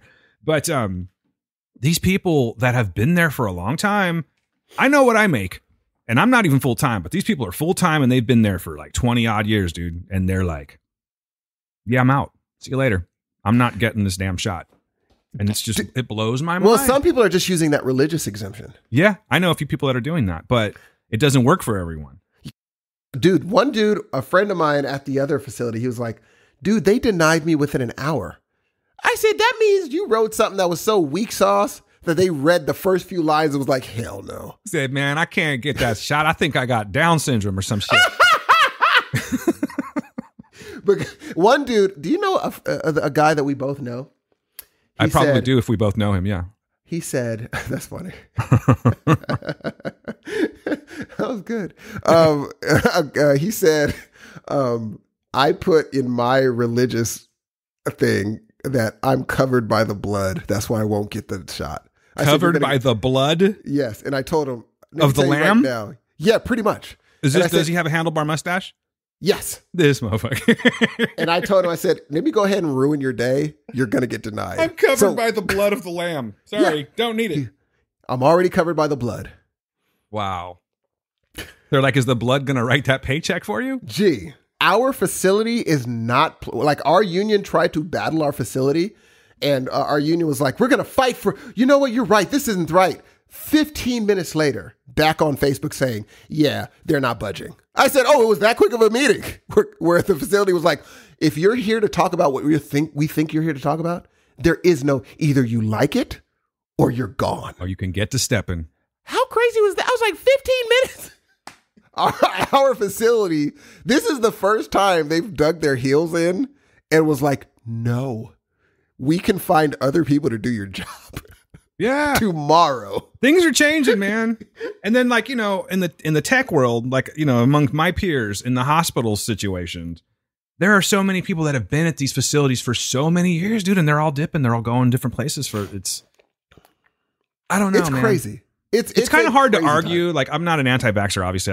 I've been vaccinated and I will get a booster. But, you know, is it a vaccine? Because, like, okay, look at it this way. Yes, we call it a vaccine. But when you got a polio vaccine, that means you stopped getting polio, right? Yes. And when you get measles vaccine, you stop getting measles. HPV vaccine, everything like that, you stop getting it, right? But with this one, they're like, if you take 2 doses of the vaccine and a booster, you're still probably going to get it, but it won't be as bad. So is it, by definition, a true vaccine? Now, don't get me wrong. I'm down. I'm complying. I'm a sheep, as some would say. Well, I thought it was... When those people say that, I tell them to go fuck themselves. But still, oh, wow. I am a sheep. I heard it was because of the mutations. Gee, did you hear about the one in Africa?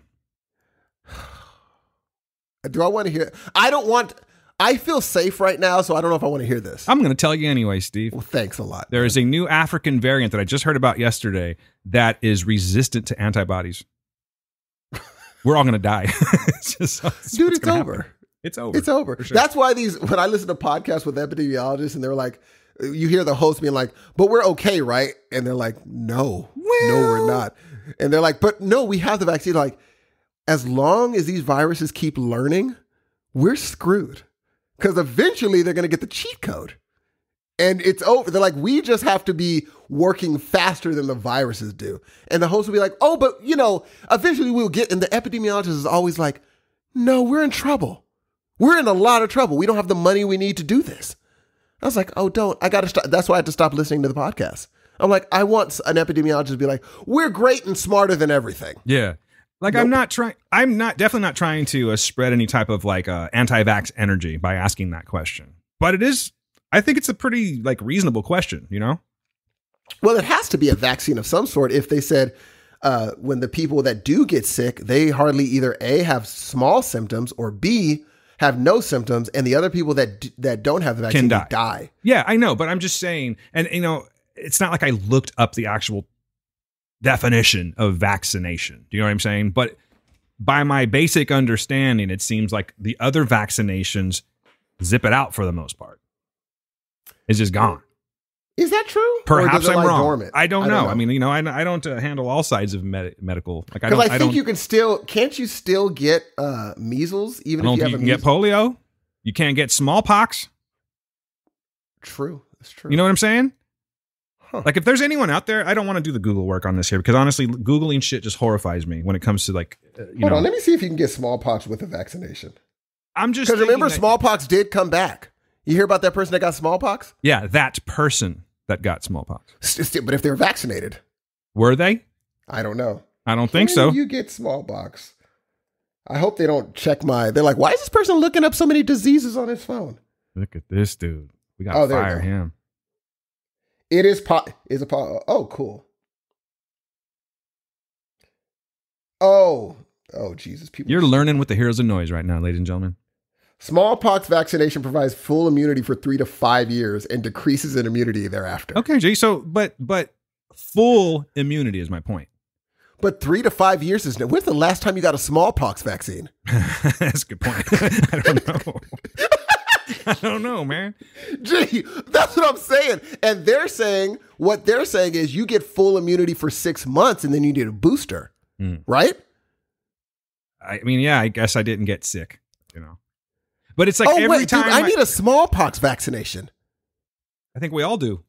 By what the I news thought it was forever. I thought so too. I don't recall ever getting one. It doesn't mean I haven't. I didn't. Oh, we all did. Yeah, I'm sure. Because I know. Did you get chicken pox? Yeah, I got chicken pox bad. So did I. I got it really bad on Christmas. I got it really. Dude, I'll have to show you a picture one of these days of what I looked like when I had chicken pox. It was the most ridiculous thing. I was 16, completely awkward. You were old getting chicken pox. I was. And, it gets worse as you get older. Jesus. And it was so bad, dude. I still have scars on my face. I mean, I guess I'll always have scars on my face. Yeah. I mean, they're subtle, but yeah. I got a couple of pock marks. I got one on my eyelid.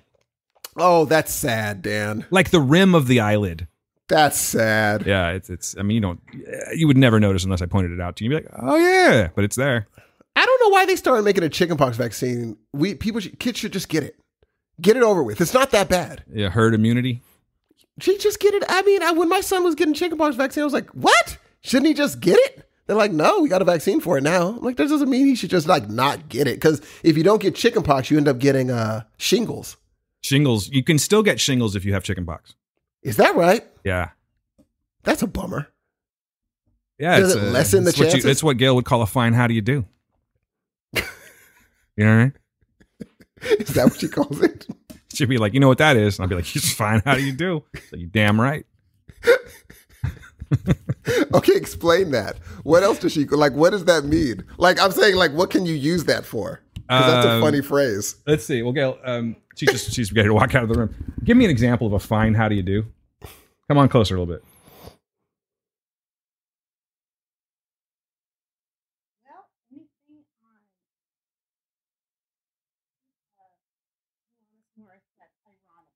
Uh-huh. all of that. Which none of that's irony, by the way. No, but it's a fine. Just being in them situations? Yeah, okay. That'll work. Did you hear that?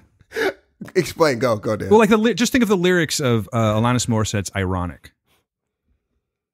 So it would be like if I got a new tire, drove off the lot, and I punctured the tire. That's a fine how do you do. Exactly. 10,000 spoons and all you need is a knife, Steve. That right there. Say it with me.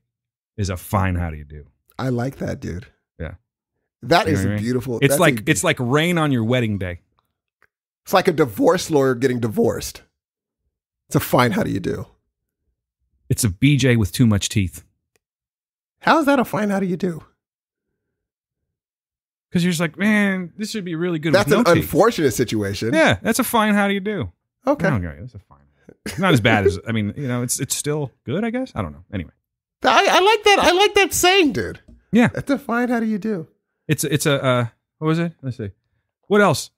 Did I say traffic jam when you're already late? It's a no smoking sign on your cigarette break, Steve. Hey. You know? She shouldn't have called that song ironic. It should have been like, it's a fine how do you do. That's Don't a you really think? good. I like that, dude. Mm-hmm. Yeah, we use it all the time. Feel free to just share that with people. I'm not going to. That's going to be a secret Did situation. you hear that Billy got shot in the face last night? That's a fine how do you do. Probably not an appropriate time to say something like that. Wait, Billy got shot in the face. How would that be a fine how do you do? That's what I'm saying. It's probably not an appropriate time to say Okay. that. All right. That's fair. I mean, it is, but you don't want to say that to the... They're already hurting, Steve. A fine how do you do? I really like this. So it's like anything that's like, well, that's unfortunate is a fine how do you do? Yeah, exactly. Huh. Mm-hmm. I've never heard that. Did she make that up? No, I don't think so. Maybe Where's maybe a guy's making out with a whoever, person of his choice, someone he's attracted to, really getting into it. And, oh, damn it, in the pants. That's a fine how do you do. That's not a fine how do you do. Sure That's it not is. that wouldn't even be in the ironic thing. It doesn't have to be song. irony. It's just. But she said it has to be one of those sort of lyrics. No, that's just an example. That's one example of having a fine how do you do. No, be but it has anything. to be like a clever. You can get like, a flat oh, tire. Oh, that's No. a Like fine how do you they're saying, like if you buy a new car, then immediately get in a wreck as soon as you drive off. That's a fine how do you do? do. Yeah, that is a fine how do Not you do. like that I'm that kissing and also take is a a fine how dump. do you do. Not if you kiss someone and take a dump in your pants. That's not clever at all. It's not like who would have thunk? It's like taking down your I'm going to use my convertible for the first time and it starts raining. That's a fine how do you do? You get it, Alanis. You know what I'm talking about. This guy. Oh, now he knows. 2 seconds ago, he's like, "What? Just explain what a fine how do you do." Now he's Because telling now me. when she's like Alanis, now it has to fit into that trope. It doesn't have to fit into that trope. That's we've what been using this for decades. Okay, but she's the one that made it up, and she's telling you what it means. We put her on the spot. She's telling Believe you what me, her quote in our means. our normal goings on, we've come across situations that were not like Alanis' song, yet we still called them fine how do you do. I find it interesting how she used Alanis' song then. Hey, we put her on the spot. I think it's an excellent example, but it's not contained. It's the best example. Okay, fair enough. That's whatever, Steve. That's what I really. You know what a really, fine how do you really do like. is this goddamn show we're having right here, right now. That's a fine how do you do. We're sitting here trying. I'm just kidding. I'm having a great time. So am I.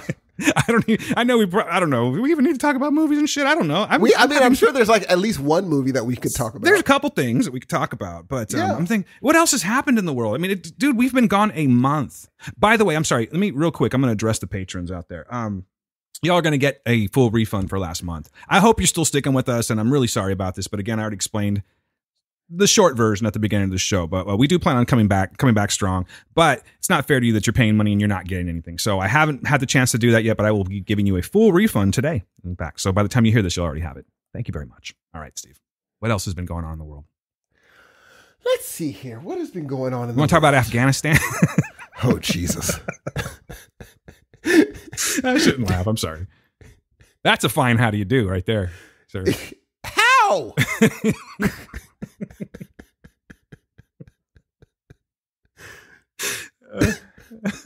I bet you they don't think that. Man, what's been going on in the world, man? What has in the last month, other than COVID coming back? We got COVID. Joe Ravona virus. Joe Rogan. He's the G. But he's taken what was it? Elephant wormer or some shit like that. Yes, dude. That'll do it. Why do people spell Z-Pack. this? I forget what that stuff's called. It starts with an I. I forget what it's called. Ivermectin. It's Inception. That movie Inception. I'm taking that too. He used to be so funny. Like legit, his podcast like I know. 15 years ago was pretty good. I know some of our listeners love him and just adore that guy, and I'm not here to He's the knock, worst. but I just think he's such a fucking douchebag. He is just He is, and then he takes it away by being like, "I'm just an idiot. What are you gonna do?" I'm like, well, there's other, but you know what? It's also, we got to give on these stars that go on his show. They kind of give him a cosign, even if they don't agree with him. Even your homie Bill Burr. Oh, but I do like Bill Burr. I like Bill too, but come on, Bill. Tell this motherfucker what's going on. I know. Daggone it. He's going on tour too. Yeah, which we probably won't go to because it'll get canceled. Thanks, Newsom. Yeah. Well, Newsom, let me tell you something, bro. He needs if I were Newsom, I would change the laws on how to do a recall. He said he's going to do it too. He said he's going to change, not for him, but anyone who comes after him, the laws will be changed on how to recall somebody. He's just home every day going, this motherfucker. I'm just. Gee, every day. Why? Like, how did we. Why me? How did COVID. Make everyone crazy? Dude, we all wore not all. A lot of us wore a mask. It's just, this virus is legit, bro. Yeah, I know. We're all starting to have to wear masks again. And now we got to deal with the anti-maskers and the anti-vaxxers. Vaxxers? Well, you don't have to wear a mask during a concert, apparently. That's not. Because Dan, he ain't even tripping on that. You know what? I'm faulting myself. I give myself like a C+. No, actually, I'll probably give myself like a D for protocol. That's for my first concert. You're a healthcare professional. I am. I know. But you know what? Working around some of the people I work around these days, not necessarily like directly, but in the same hospital, I'm doing better than some. I can understand that, but considering who you work around, that's not saying much. Gee, I'm changing the subject, but I on my lunch break, I'll usually go out to the car. I know you've made fun of me before. I have a little tray. I put the little tray on my steering wheel, and I have my lunch. I can't hate on that though. You want to get away from whatever. Fuck a break room. Can't stand them. I don't want to be around anyone. I don't like small talk. I just want to be in my car chilling. Maybe I'll take a nap later. I don't know. Fuck you. I'm going to do what I want to do because it's totally my car. Get it. It's my time, right? Do you turn it on and turn on the air conditioning? Yeah, I let that car run like crazy, G. There we go. Because it's hot outside. We live in Fresno, California. I don't know if you guys know what time it is. It's hot, but it ain't. It hasn't been as hot as like it has been. We're not doing 116 degrees. Jesus. But we will. I assure you. Come September. Oh, we're in September. Oh, okay. We'll see. No, it's on its way. It's about to. Oh no! I'm telling you, man. Climate change is a beast, though. Go on. I don't know. We'll see. We'll see. But anyway, while I'm sitting out in the parking lot every day, I see this truck, and you guys know where we sit. I know I know you know where I sit, but I see this truck. It's this big Ram truck. On the back windshield, there is a decal. It's a QAnon decal, and they also have I think it's like hashtag WWGWAG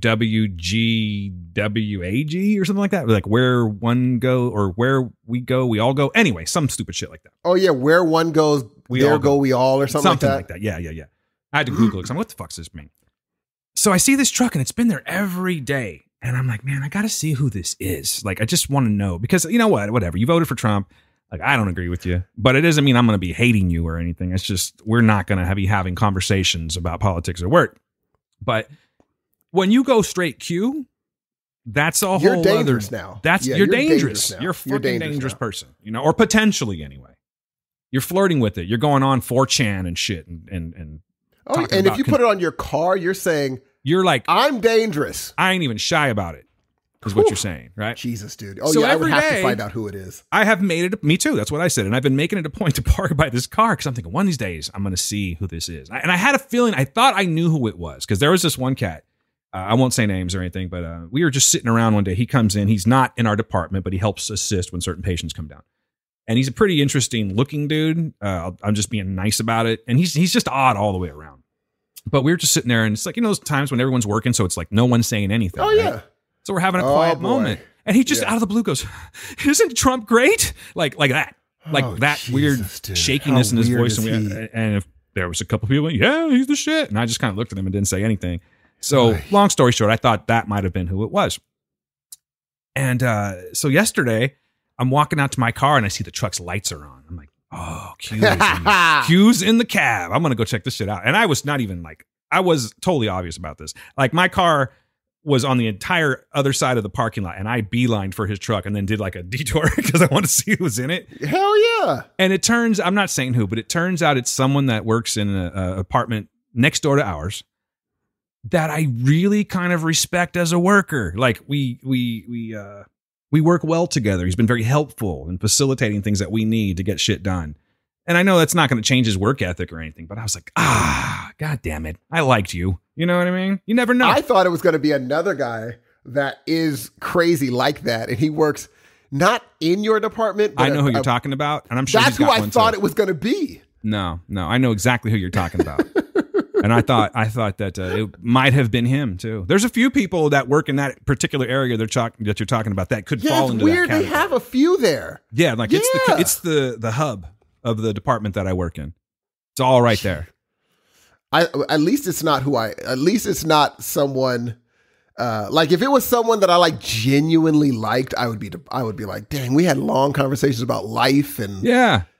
I would have been like, damn. Yeah, it's a shame. Like again, let's say that was a Trump sticker, Trump Pence that just never got taken down or something like that, and I see that it's him. I'd be like, God, oh well, I'll still talk to him and shit. But when you go full Q, I don't listen. I got to talk to the guy. I got to work. But you just got to work with him. But now I know I got to work. Like I got to pay. I got to keep my eye on him. Be careful. You know what I'm saying? Be careful.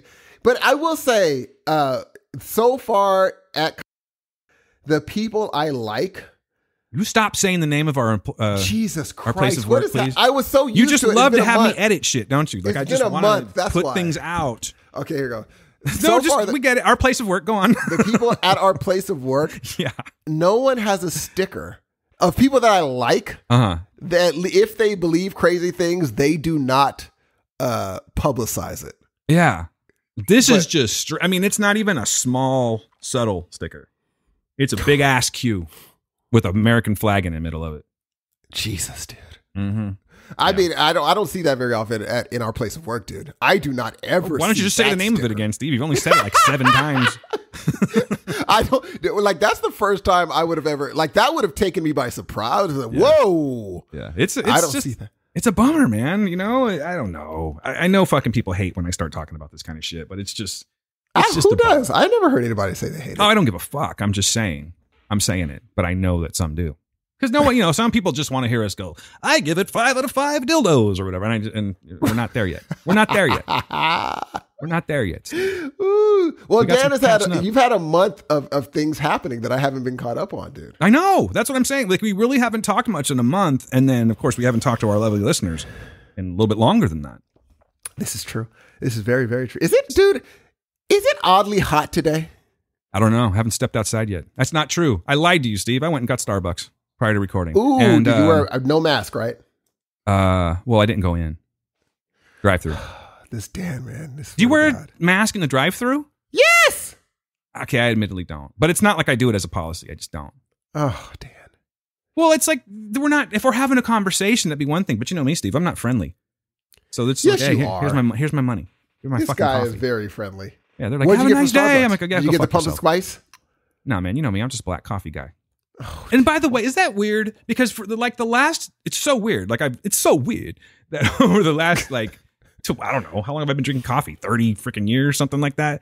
I've always been a black coffee guy. And only recently, over the last few months, people have been like making comments on it. Is it weird that I drink just black coffee? Yes. Why? It's weird that you buy black coffee. Yeah. What the fuck? I don't want all the other stuff. Okay, but if you just you might as well make that at home. Oh, I see what you're saying. Yeah. This was for time's sake because I did it right before we started recording. Well, then even then, if to get in the car, go to Starbucks and come back. I had to buy more coffee to make too. That was the other thing. Oh, there we go. Yeah, we got the whole French press situation going on over here. Oh, you don't do the Keurig? Nah, fuck a Keurig. You don't do the drip? Nah, only drips do that too. Oh, dude, that's why you have to go buy it because it's so time consuming. I don't know. I had a Keurig. I'm just kidding with you. I did have a Keurig and we used it for probably about a year. And it's like coffee light. What? It's not strong enough when you do a Keurig. It's the truth. Starbucks in my is opinion, more strong? It's stronger than Keurig.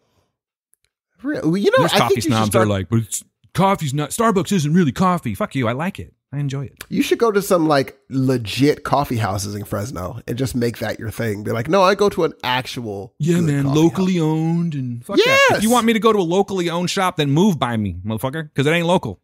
Okay, in Fresno, everything's by you if you compare it to like LA. Listen, Holmes, I'm not going downtown to get some coffee just to support the community. Gas is expensive, G. Is it? Yes. Gee, your car is very good on gas. You would think. One would think. It's okay on gas.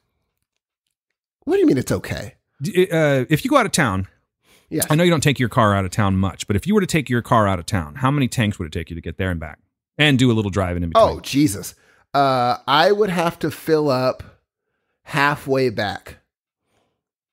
No. If I go there, I would have to fill up when I'm there. As soon as I get to LA, I'm filling up. Well, I filled up the day we came home. Dude, that's really good on gas. So it's pretty good, but still, we're burning through that shit like crazy. It's not cheap. You have 2 cars, right? Yeah, we never use the other one anymore. Isn't it a RAV4?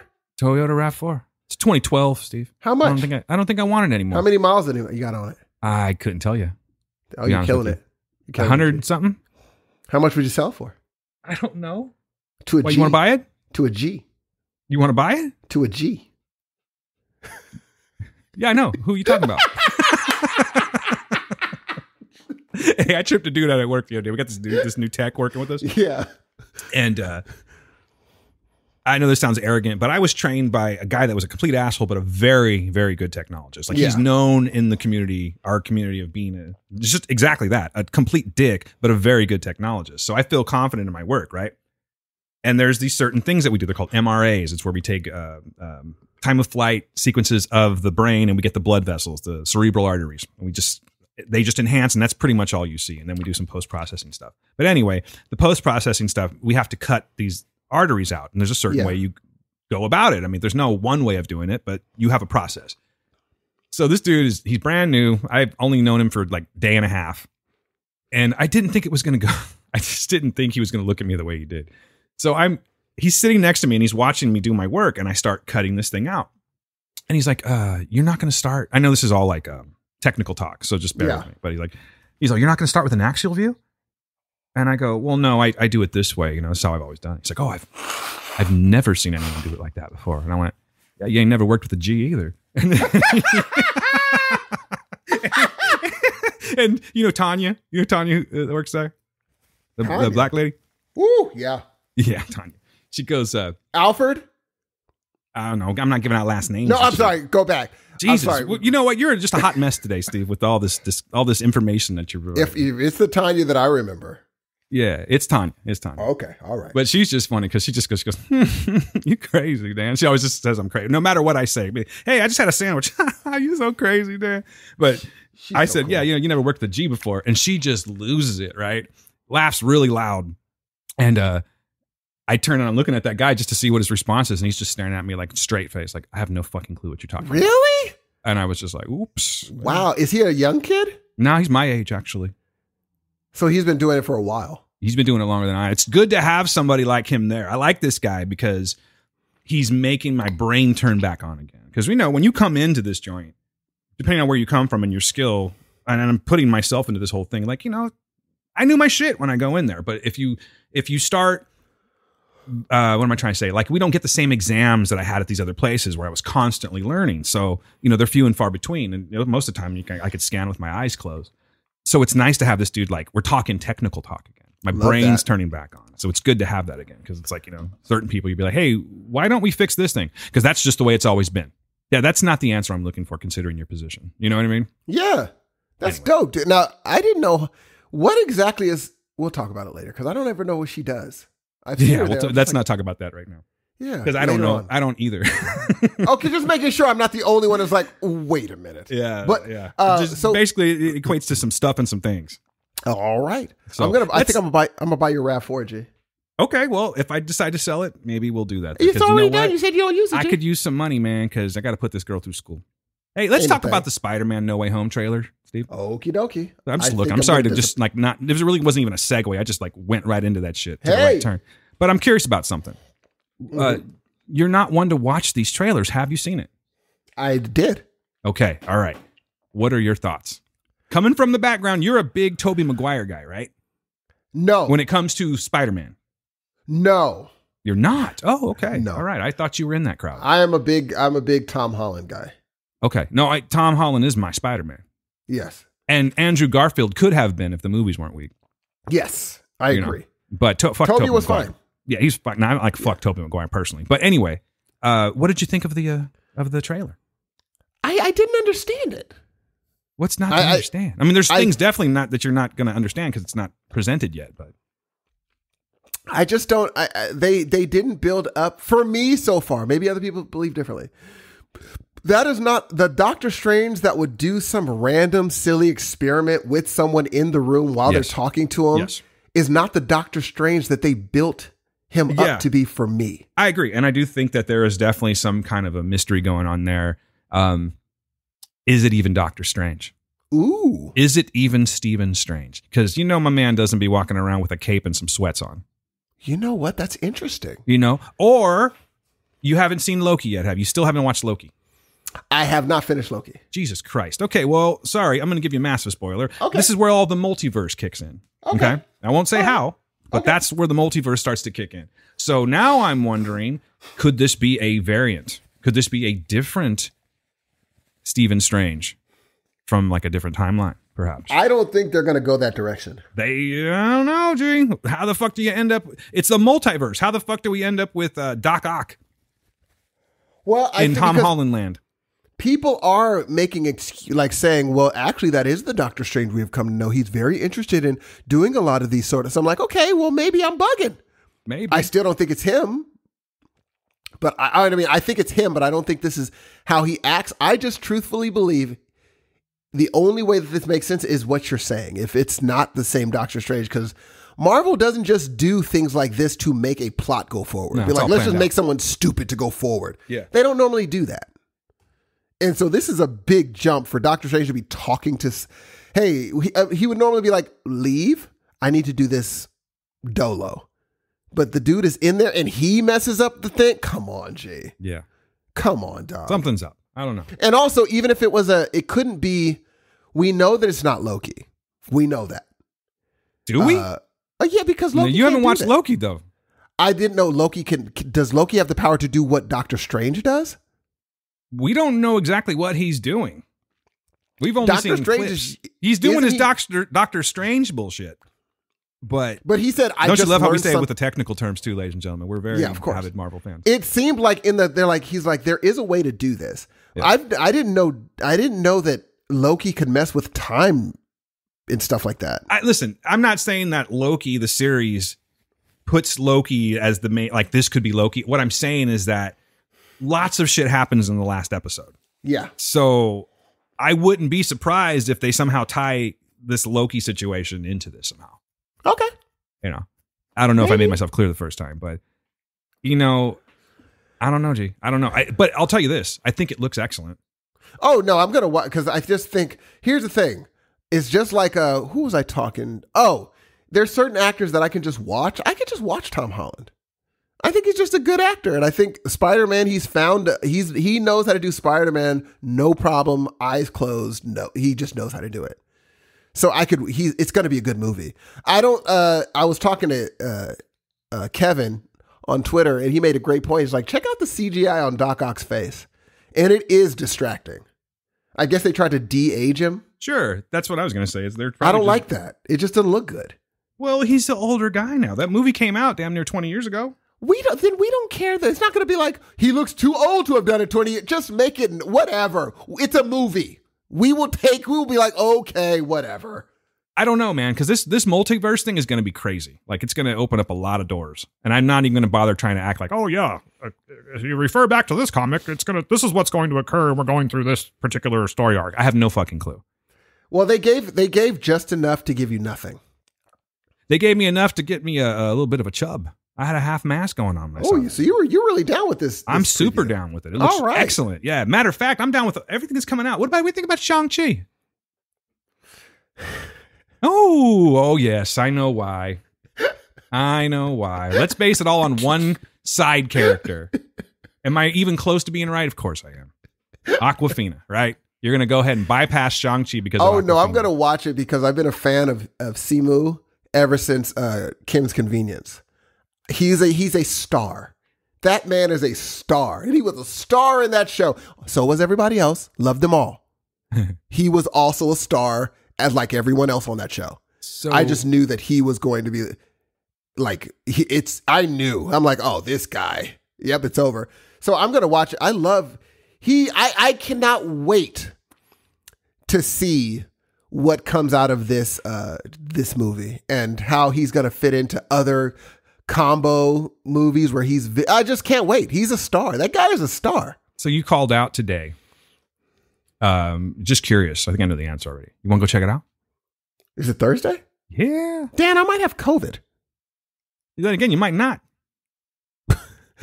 Okay, Dan is not taking COVID. It's over. First, he doesn't wear a mask to the concert. I forgot. And now he's just like, I'm just kidding. I forgot. Is that it you went really to a take vaccination? No. Is it though? Ivermectin might work. Yeah. Take that ivermectin for America. No, honestly, I forgot. What's going on with Dan? I forgot. What's happening dude. with this guy? No, listen, I'm just kidding. But I wouldn't go anyway because actually Gail went to go get a test yesterday. She should be getting her results. I thought she was okay. I think she's fine. We're doing this to be cautious because Sarah's getting ready to go to school. And So we don't know if we should I'm getting because this felt like just a cold, but my a few people I know got it, and they're like, all I had was a scratchy throat. I got a scratchy throat. Scratchy throat. I was throwing a burger down my throat the other day, and I cut the esophagus. Oh my God. Excuse me. I thought you stepped on a chihuahua, bro. That is the craziest. Belle makes fun of my sneeze too. She's with good reason, Steve. Have you heard she's yourself? like, that is a ridiculous sneeze. It's absurd. Hey, by the way, no, it is absurd. But you know what? I'm gonna say something about someone that I truly Yes. respect. Yet I question their sneeze. Yeah. Okay. I know someone that sneezes like this. Yes. Chew. Literally. That's not real, right? Like no one says chew. I chew adorable. when you sneeze. And better yet, chew. That's not adorable. real, Dude, that's right? adorable. That's No, adorable. okay, whatever. But is it real? No. Exactly. Someone And I want taught to them say to say something that. so badly, but I don't want to piss them off. No, you're like, hey, do you walk around with like a comic bubble over your head? You gotta ask How do you them. fart? Fart. Fart. Excuse me, guys. That's really gassy. Gas. Burp. Gag. Orgasm. Oh, that was great. That was fantastic. That's funny. Pretty good. So anyway, are you getting a test too? Yes, but I wanted to wait until hers comes back. And here's the reason why. Correct me if I'm wrong on this, and we could talk about this afterwards, but since you're asking, if I go take a test at work, Yes. doesn't that mean that I have to stay out of that joint until the test comes back? No. It does not. Not if you don't have, because I'm taking a test at Walgreens.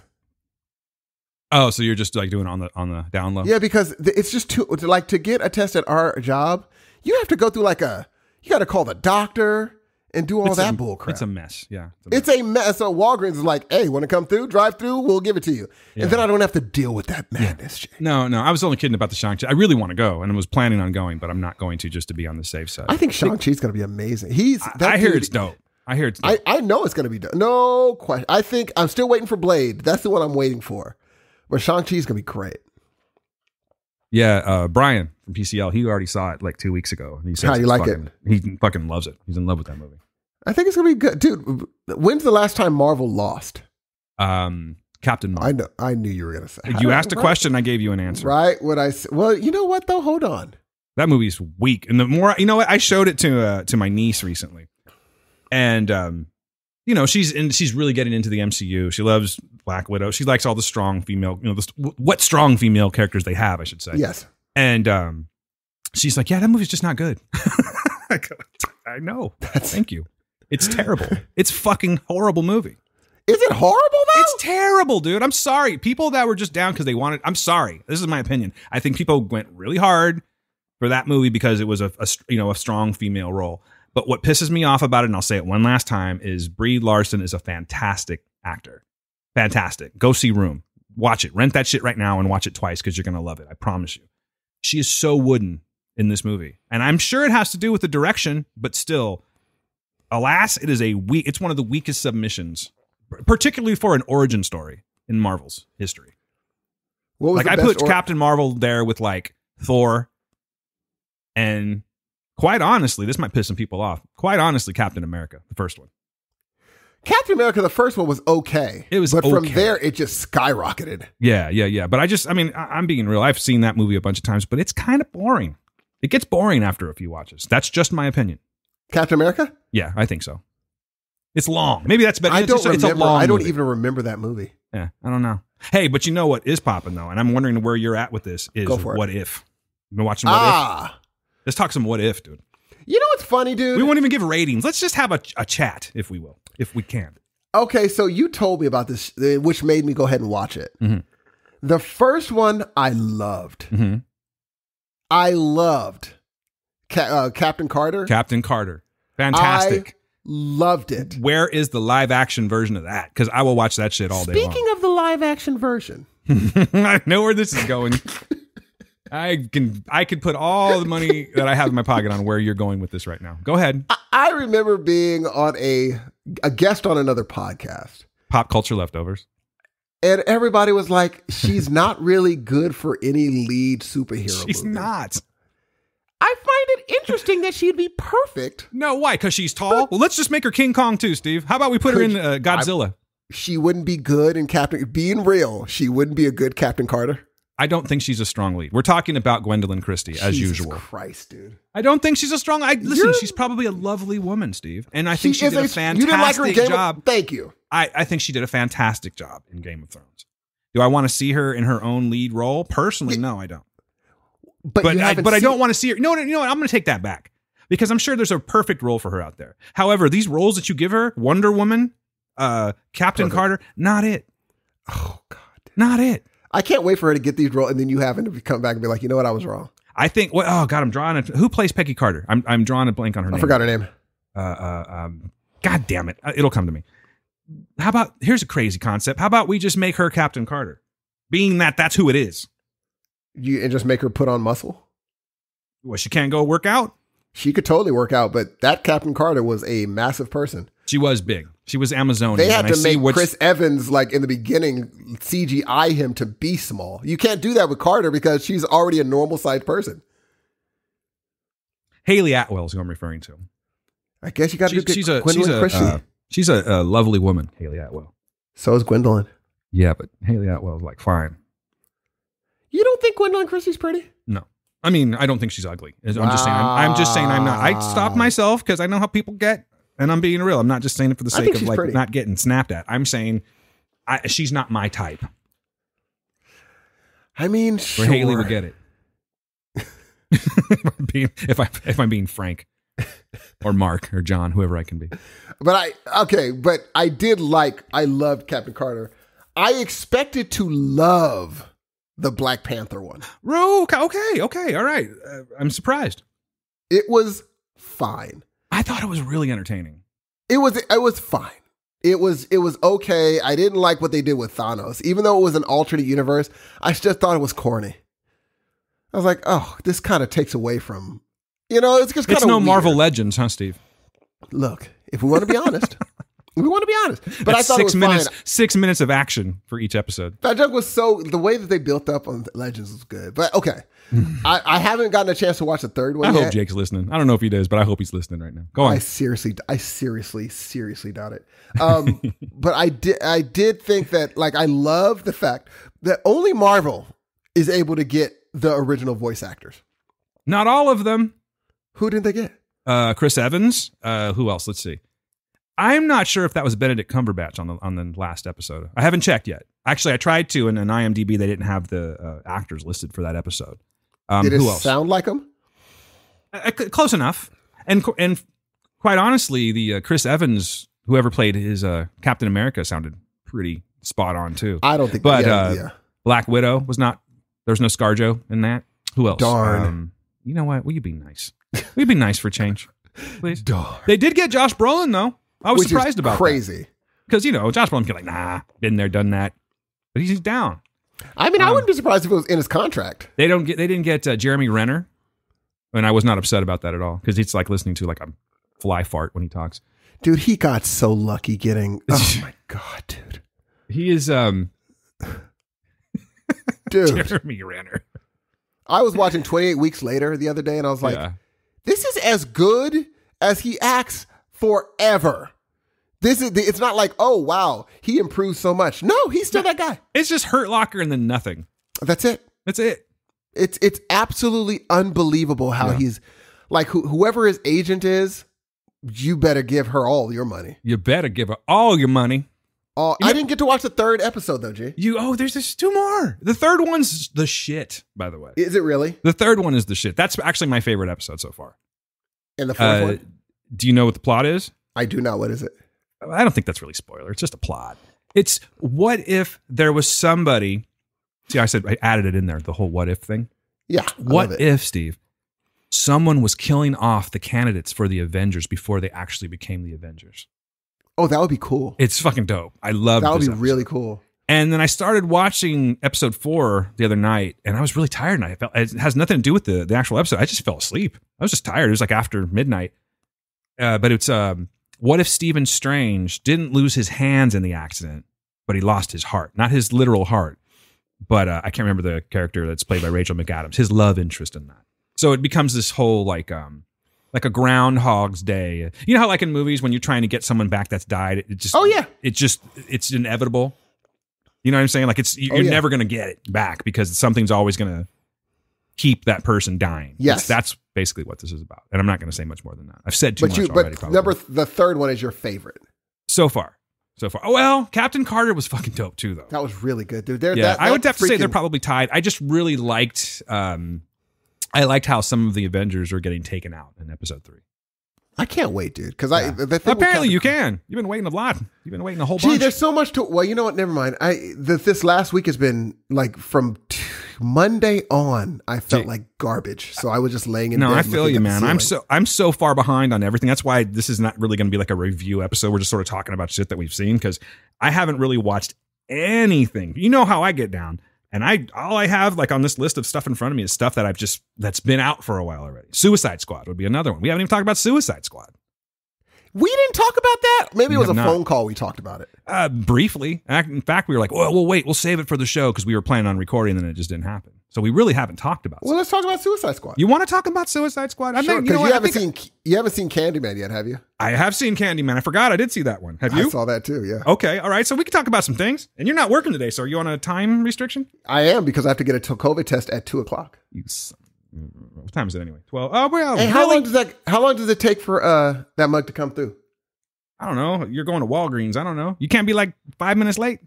Heck no. Gee, come on. I'm about to die up in this mug. Crazy. All right, then we have to hurry then. Okay, we got a half an hour left because Steve can't do a fucking show after a month. But hey, you know what? I'm glad to be here with you, buddy. We've done almost 2 hours so far. Really? It doesn't feel like it to me. Maybe it feels like that to you. G. It feels great. It feels fantastic talking to everyone out there, particularly my friend Steve Hudson. Exactly. We've learned that Dan doesn't really Hudson. believe in vaccines so much. You think I'm turning into Joe Rogan up in this bitch or what? Is a vaccine? I'm just saying by definition. I clearly said stick the bitch in my arm twice. I'm down. Do it again. Give me the booster. I'll be there the first day.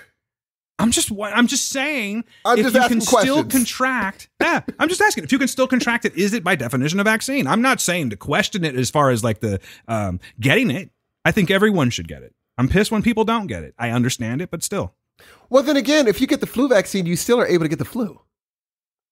Listen, I wasn't coming from a place of like, I wasn't trying to be cocky. Like, I'm educated, so please explain to me how that. No, I was literally asking a question. Mr. Ivermectin over here, Dan Vermectin. Hey, man, I don't like worms. I don't like them elephant worms. He was taking elephant wormer. What's it called again? Dude, something's wrong with him. What's it called, though? Ivermectin. He was taking a Z-Pack. He was taking all kinds of shit. He took so much stuff that I'm wondering if his kidneys are even going to be functioning. The kind of shits that man must have been making? Dude. It was just hot. Bleh. Then That's again, what he he's was on doing. so much HGH. Who knows? He had hot snakes like crazy, bro. You know it. Because if you look at his older photos, he doesn't even look like the same human being. No, anymore. he's got that thing where his head's all big and he's Yes, pink. dude. He's like all pink and his fucking neck's gone. And He was a handsome lad when he did. Fear he's not a Factor. bad looking guy, but he's just a douche. Now? Yeah, I'd fuck him. No, I'm just playing. Jesus. I'm sorry, man. I'm out of practice, Steve. Hey, what is that quote? What's that Gail quote? That's a fine how do you do. Jeez, I'm gonna forget that. I got to remember that. That's It's a probably fine the how do you COVID fogging your brain. do. Dude, I have COVID fog. Hey, I had it too, man. I don't feel foggy anymore, by the way. After Hey, a what month, makes y'all? Why are y'all getting tested in Crap G? Just for Sarah? That's it. well, because we were around like thousands of people, first of all. And Okay. That makes sense. my family member that's living with us is in school and has informed us that like 10 kids have gone down with this. Jesus. And guess who's been home for the last 2 days? She has. Yeah. So With she no got symptoms, tested though. today. No, she's got the sniffles and all that Dan, stuff. So Dan, also you vaccinated. are in a perfect storm. You go Dude. to a concert I with know. no mask. It's not that I didn't have it. I just say you got to take it off to drink beer. Oh, I'm sorry. You had a mask on your person. No, it was like around my neck, and I would like put it on, and then I would take a sip and Dude, I'd talk, and then I Dan. put it back on again. Dan, this was not Dan from a year ago. You No, were very, you were listen very to scared. me. I'm trying to tell you right now that I'm not taking this shit lightly. Trust me. The refrigerator is back at work, which means that's a refrigerator for corpses. Dude, they have like the slabs that they use in the morgue just lined up in the hallway now. I assure you that I'm taking this shit seriously. In jest, yeah, we can laugh about it and stuff, but that's not the case at all. Don't paint me in that light because I swear to God I'm taking I'm going to this send a PI to your house to see if you're masked up. Nah, man. I ran into a Where pig crime one goes, investigator. we all go, G. There. Oh, wow. There go we all, huh? Yeah, whatever. Yeah, that too. Suicide Squad. Let's talk. I'm just going to come right out and say it, G. You ready? No. What do you Yes. think? What do you think? What do you think? How do you think I feel about Suicide Squad? Well, it could go either way. It could Mm-hmm. either be it was amazing and I had a great time because you know how you're in love with Homeboy now. Or, You know what? I do love Joel Kinnaman now. Yeah, I take you're- it back, Joel. I'm so sorry. and you remember this because this is going to be the Gwendolyn Christie eventually. So I just like remember this Joel feeling. Kinnaman so much now, Steve. I'm ready to go back and watch RoboCop. Don't do that. Okay, I didn't think that was going to be. Yeah, a good don't do idea. that. I would say you're going to love it or Mm-hmm. you're just going to be like, it was a movie. It would be the latter, sir. It would be the latter. You know what? I'm sorry. I know a lot of people were just hyped as fuck because it's got James Gunn. You know, it's got all these great actors. You know, I think they wanted to have that feel of Guardians of the Galaxy to some degree with an R rating. And I think they accomplished most of that. However, I just had trouble getting into this movie. I'm watching it and I'm like, okay, cool. Like I laughed a couple of times. There's some good gore, but why do I keep looking at my phone? Yeah.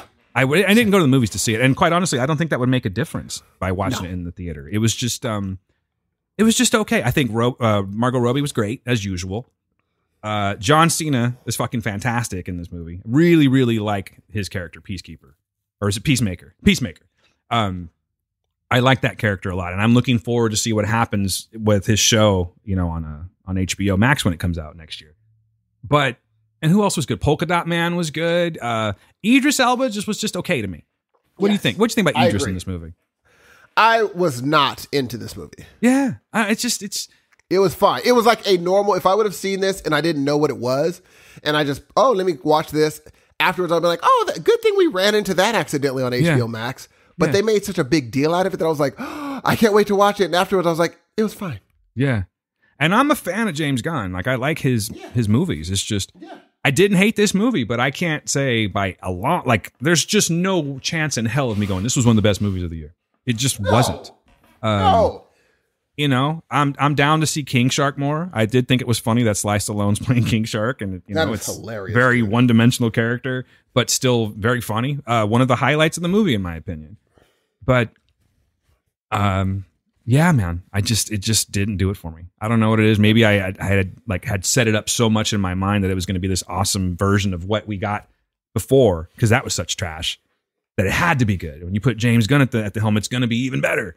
And I was just kind of like, okay, what's for dinner afterwards? I didn't want to talk about it afterwards. I had no remember that part? And that's probably why this quote unquote review is the way it is. It's just like, yeah, it's fine. Well, it does get me excited for the next Harley Quinn. Because that woman right there, buddy. I mean, I love Harley Quinn. Oh my God, she's so Margot good. Myself. Gee, did you like her in Yes. Wolf? I bet you liked her in that movie, huh? Damn, bro. But yeah, everything she's in, I like. Everything. She's fantastic. You know what I wanted to? A side note, I would like to see a sequel to her and Will Smith's movie. Yes. Mm-hmm. That was a good movie, dude, and I forgot what it was called. I know. I was hoping you like, were going to say it. No, it was like Focus, right? Focus. Is it Focus? That was a really good movie. I think it was called Focus. That sounds it was, right? And they had great chemistry, dude. Yes, they did. Excellent. So yeah, I would like to see a sequel. I like that movie a lot better than Suicide Squad. Oh, come on. You know, I'm not here to hate, Absolutely. But I'm being real. When I finished watching that movie, I looked at Gail, and you know what I said to her? Now that's what you'd call a how's your father. I said, that's a fine how do you do. You know what I mean? Say it with me, folks. Yeah, so honestly, not a fan of Suicide Squad. I don't plan on watching that movie. I don't think there's really anything, for me, there's really no rewatchability there. Unless I watch something down the line and remember that part in Suicide Squad? And then I'll go back and watch it. But that's about it. Yeah, what was your score? Overrating. 2.5 out of 5 dead birds. Okay. I will give it same, about 2.5 out of 5. Toe lockpicks. Do you know she really did that? I know Quentin Tarantino knows she really did that. Oh, dude, this guy. You know he was watching that shit. He likes them feet, bro.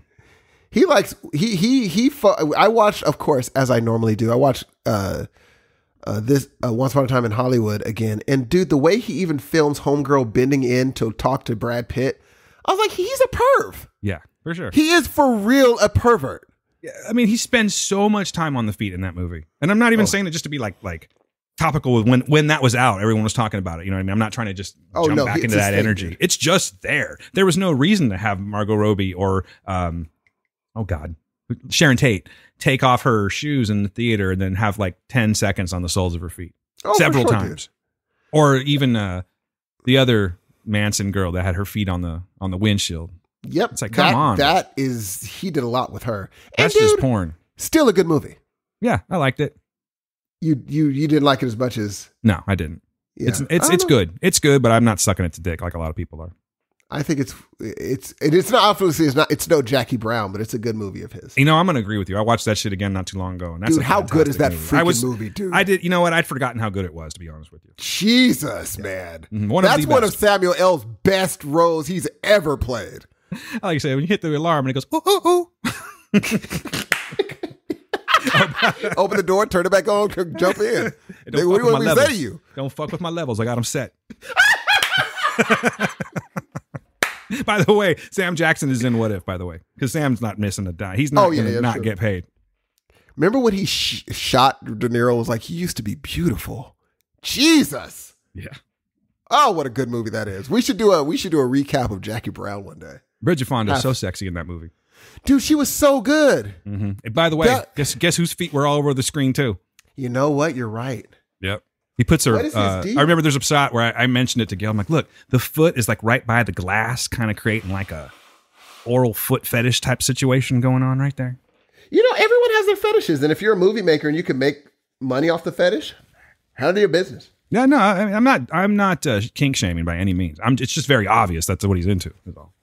I think everybody. I don't even know if that's kink shaming. If you like feet, you like feet. Fuck it. No, that's one of the those are one of the most. I think that's one of the most subtle kinks. Yeah, now, I'm not tripping on foot fetish at all. Some feet look really nice. Other ones look like talons. It just really just depends. You know what I'm saying? Do ugly feet turn you off, G? I guess. I mean, okay. I see a lot of feet, dude, in my line of work. Oh, that's true. I see a lot of fucked up feet, G. Lots. A lot of exit hatches too. Oh, Lord have mercy. You don't even know. You don't even know how many exit hatches I've seen. Hey, a real quick follow-up, Steve. You asked me to tell you this at the end of the season, and it's been a couple weeks now. Dave season 2. Yes. I ended up liking the season, and I think that the last episode really makes it come together very well. But this was just, as I told you before, it's a different season. It's a different vibe to this one. Whereas, and I can confirm too, because when we went back to the hotel on Saturday night, all we really had to watch was like FX. And we watched like 4 episodes of the last season 1. And it's just so good. That season was just so goddamn good. So well written. Good. And I mean, it's not to say that Dave season 2 is bad, but it's like they just changed course and they went hardcore Larry David on this one. I love Larry David. I love Larry David too, but it's just, there's just something about Dave Bird, Lil Dicky, that they did. It made him unlikable in this one. Like there's just a lot of really bad qualities with this guy. You know what I mean? Oh yeah. And it's like, it's so cerebral. This episode, like everything, he's in his head the entire time. And it's very, he's very neurotic. The whole thing feels very neurotic, and like Gata's great, but the characters don't get utilized as well. And there's just always a new situation of wackiness in this one. Whereas I kind of liked the linear storyline before. You know what I mean? Oh yeah. This one is just kind of all over the place, but I really enjoyed the final episode. So yeah, obviously not as good as season 1. I will give this episode a 3 out of 5 uncomfortable episode 3s. That's what I'm going to give it. See, that's a good. Now, I imagine that you've heard of Reservation Dogs, right? I have. I haven't looked into it yet, but I have heard. Okay, never mind. I watched the first 2 episodes of it. Do I need to watch this? I would say that you need to watch it to be part of the conversation, because I have a feeling it's going to be a conversation later, and you want to be either you be like, I liked it or I didn't, but at least you watched it. Okay, I will peep. Yeah, I like it so far. Did you finish The White Lotus? I haven't finished it, dude. All right, now that is a series right there, my friend. Oh, you dug it? I absolutely love The White Lotus. I will give White Lotus, just without even talking about it, I'm going to give White Lotus a 4.5 out of 5. Damn! Dude, it's just fucking weird. And like, I don't know if you'll share my rating, but it's that kind of show is right up my alley. It's so well written, and it's very awkward, and it's kind of sounds like I'm talking about Dave again, but it's just this perfect mesh of characters, and they're all weird. And you know who I really, really love is Jennifer Coolidge, dude. She's so good, dude. You look like the 4th of July. She is so good, man. I like how she talks, dude. I love her, and I love Natasha. My girl Natasha. Which one's Natasha? Sister girl that does the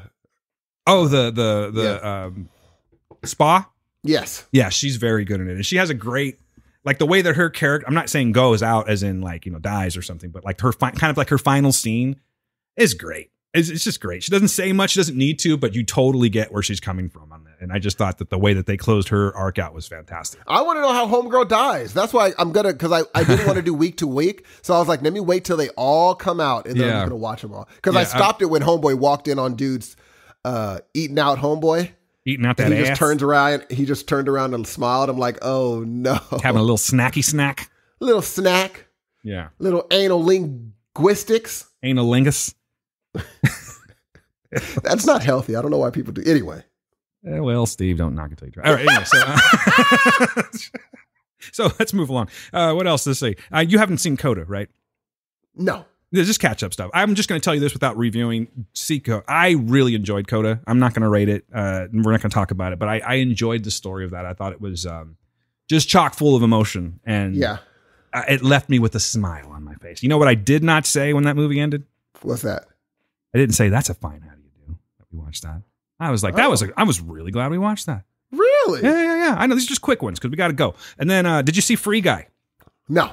Okay, see Free Guy. I really enjoyed the shit out of Free Guy. I think that movie's so entertaining. But I'm a big Ryan Reynolds guy. Like, as long as he's doing his Ryan Reynolds thing, I'm pretty much. You're in. You're totally. You know in. what I'm saying? And I think it's just it's a Disney movie that is a little bit on the edgy side. I think they actually get the word fuck in there in a Disney movie. Is that the first time ever? I think so. And it's not why I'm giving it props. I just think that it's cool. It's about, you know what an NPC is, right? Yes. Yeah. So it's a non-playable character, if you don't know what we're talking about, in video games. It's the ones that'll be like, you'd be walking through the village and somebody would be like, there are dragons here. Then you just keep walking because that's all he does, you know? It's like that type of a character is who he's supposed to be, who becomes enlightened when he comes across these sunglasses I won't tell you how he gets them, but he puts them on. He's like, oh shit, there's a whole other world out there. I can actually like talk to people and kind of manipulate my way through this world. And there's a bad guy who's played by Taika Waititi in this movie, who is like, he's a software creator. And he's kind of aware of the situation of like, he stole someone else's work. Yes. And so that's his arc, but it's him trying to shut down this world so that way he doesn't get his I don't want to call it a crime, but like his sleazy takedown of the software. He doesn't want that to be exposed because he's making all this money. He's trying to promote this new game. So he's kind of like a cheesy bad guy, but he's entertaining. But Ryan Reynolds is just fantastic in this movie. And then there's his co-star. I don't know the guy's name. You know the co-star, the black guy's name in that movie? The guy who plays security guard?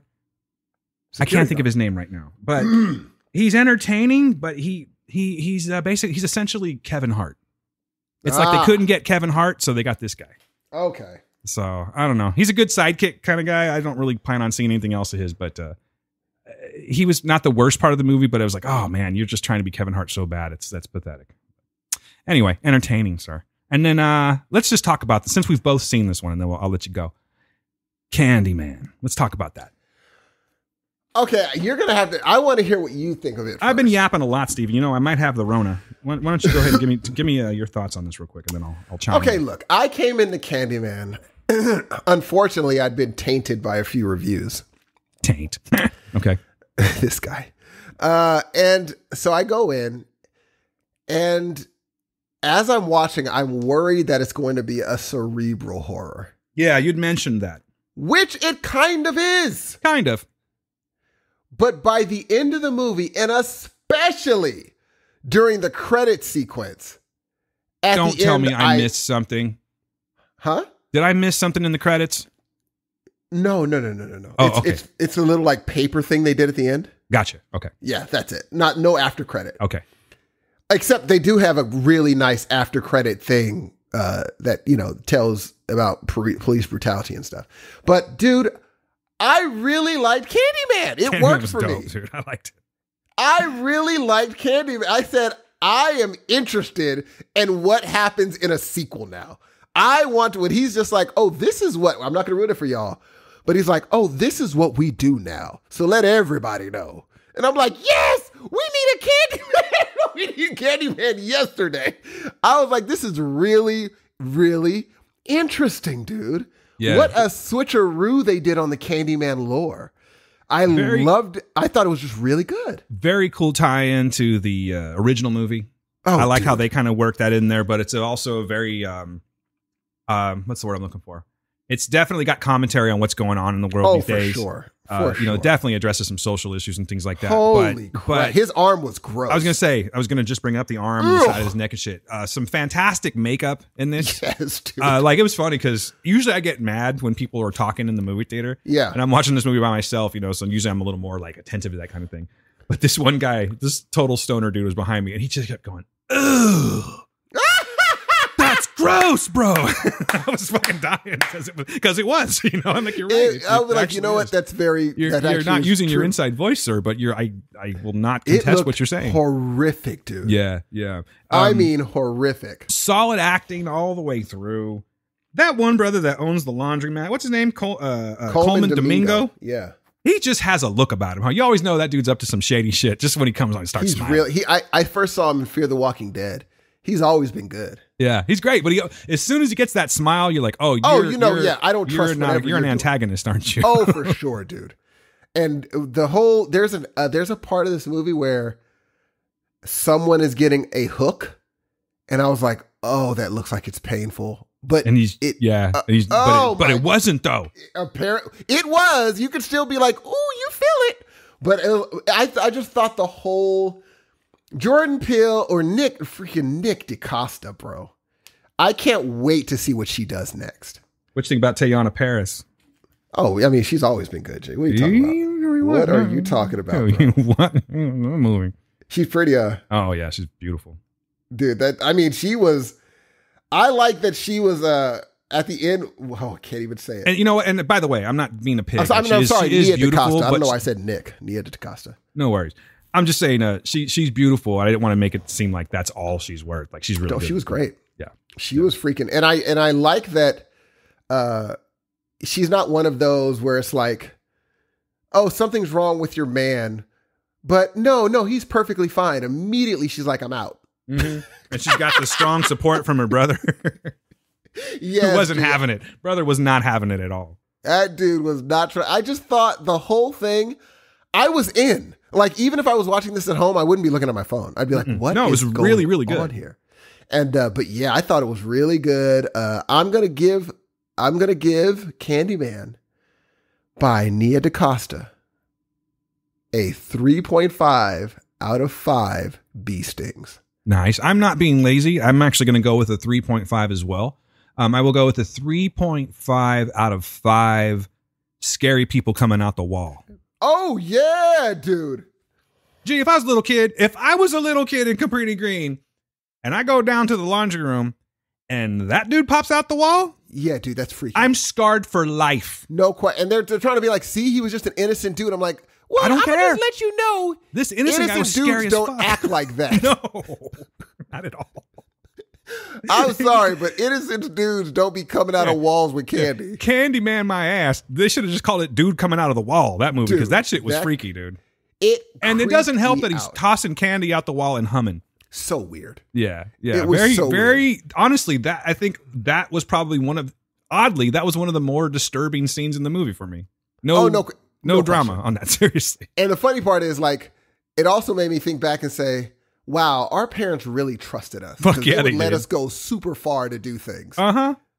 And we didn't have cell phones. They're just like, well, if he's not back by tonight, he's dead probably. We'll call the cops. He'll make it. He'll make it just fine. Because like when he was going and taking the clothes to the laundromat, I was like, yep, yeah, that's how I remember doing stuff like that. And that's just funny to me. I was like, I never had a Candyman come in my direction, but you know, I would shoot. Candyman. Sorry, Steve, I didn't mean to cut you off. No, go ahead. I was just gonna say Candyman has been such an influence on me from day one, from the original movie. Oh, I didn't even see the sequels or anything. I saw the original movie and I saw this one. And it kind of makes it a sequel in a weird way. But it's just always that character and that movie has always stuck with me to the point. And now this maybe says how my maybe it talks a little bit about my education of what's going on in different states. But what do you think the first fucking thing I asked a taxi driver is when I got to Chicago? Where's Cabrini Green? Where's Cabrini Green? He's like, oh, that's been gone for a while, man. He's like, you like Candyman, huh? But yeah.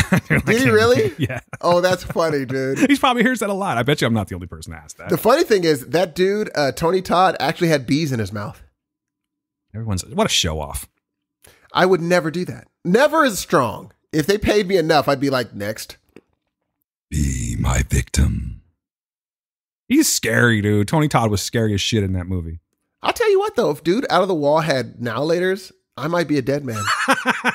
Hey, man, if he came at me with some Reese's peanut butter cups, I'd be like, damn, man. I guess I'm going to have to face death right now because I would love me a start to Reese's scream. peanut butter cup. I'd be like, oh, wait a minute now. Steve be like, oh, I love those.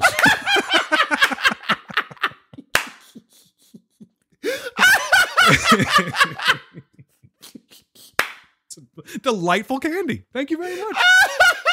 They didn't even sell them in Cabrini Green. I had to go across town for that on shit. YouTube, dude. That would be if they were now later to be like, oh, check this out. That's what the cop hears. I know. He's like, what kind of yell was I guess? What was that? We better go investigate that. Oh no, he's just enjoying a nice now and later. Dude. What was your favorite now and later, Steve? Apple. Yes, sir. That Green apple, baby.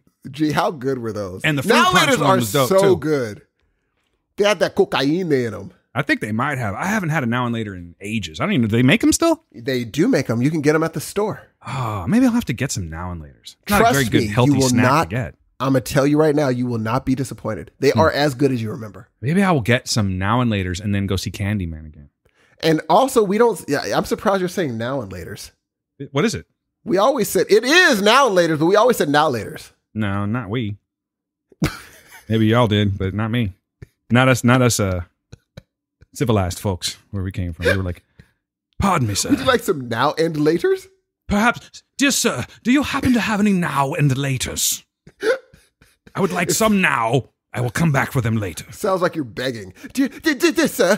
Kind sir. Are you begged him with like a... Do you perhaps have a now and later to spare for this poor young boy? Fuck you talking about? Get the fuck out my store.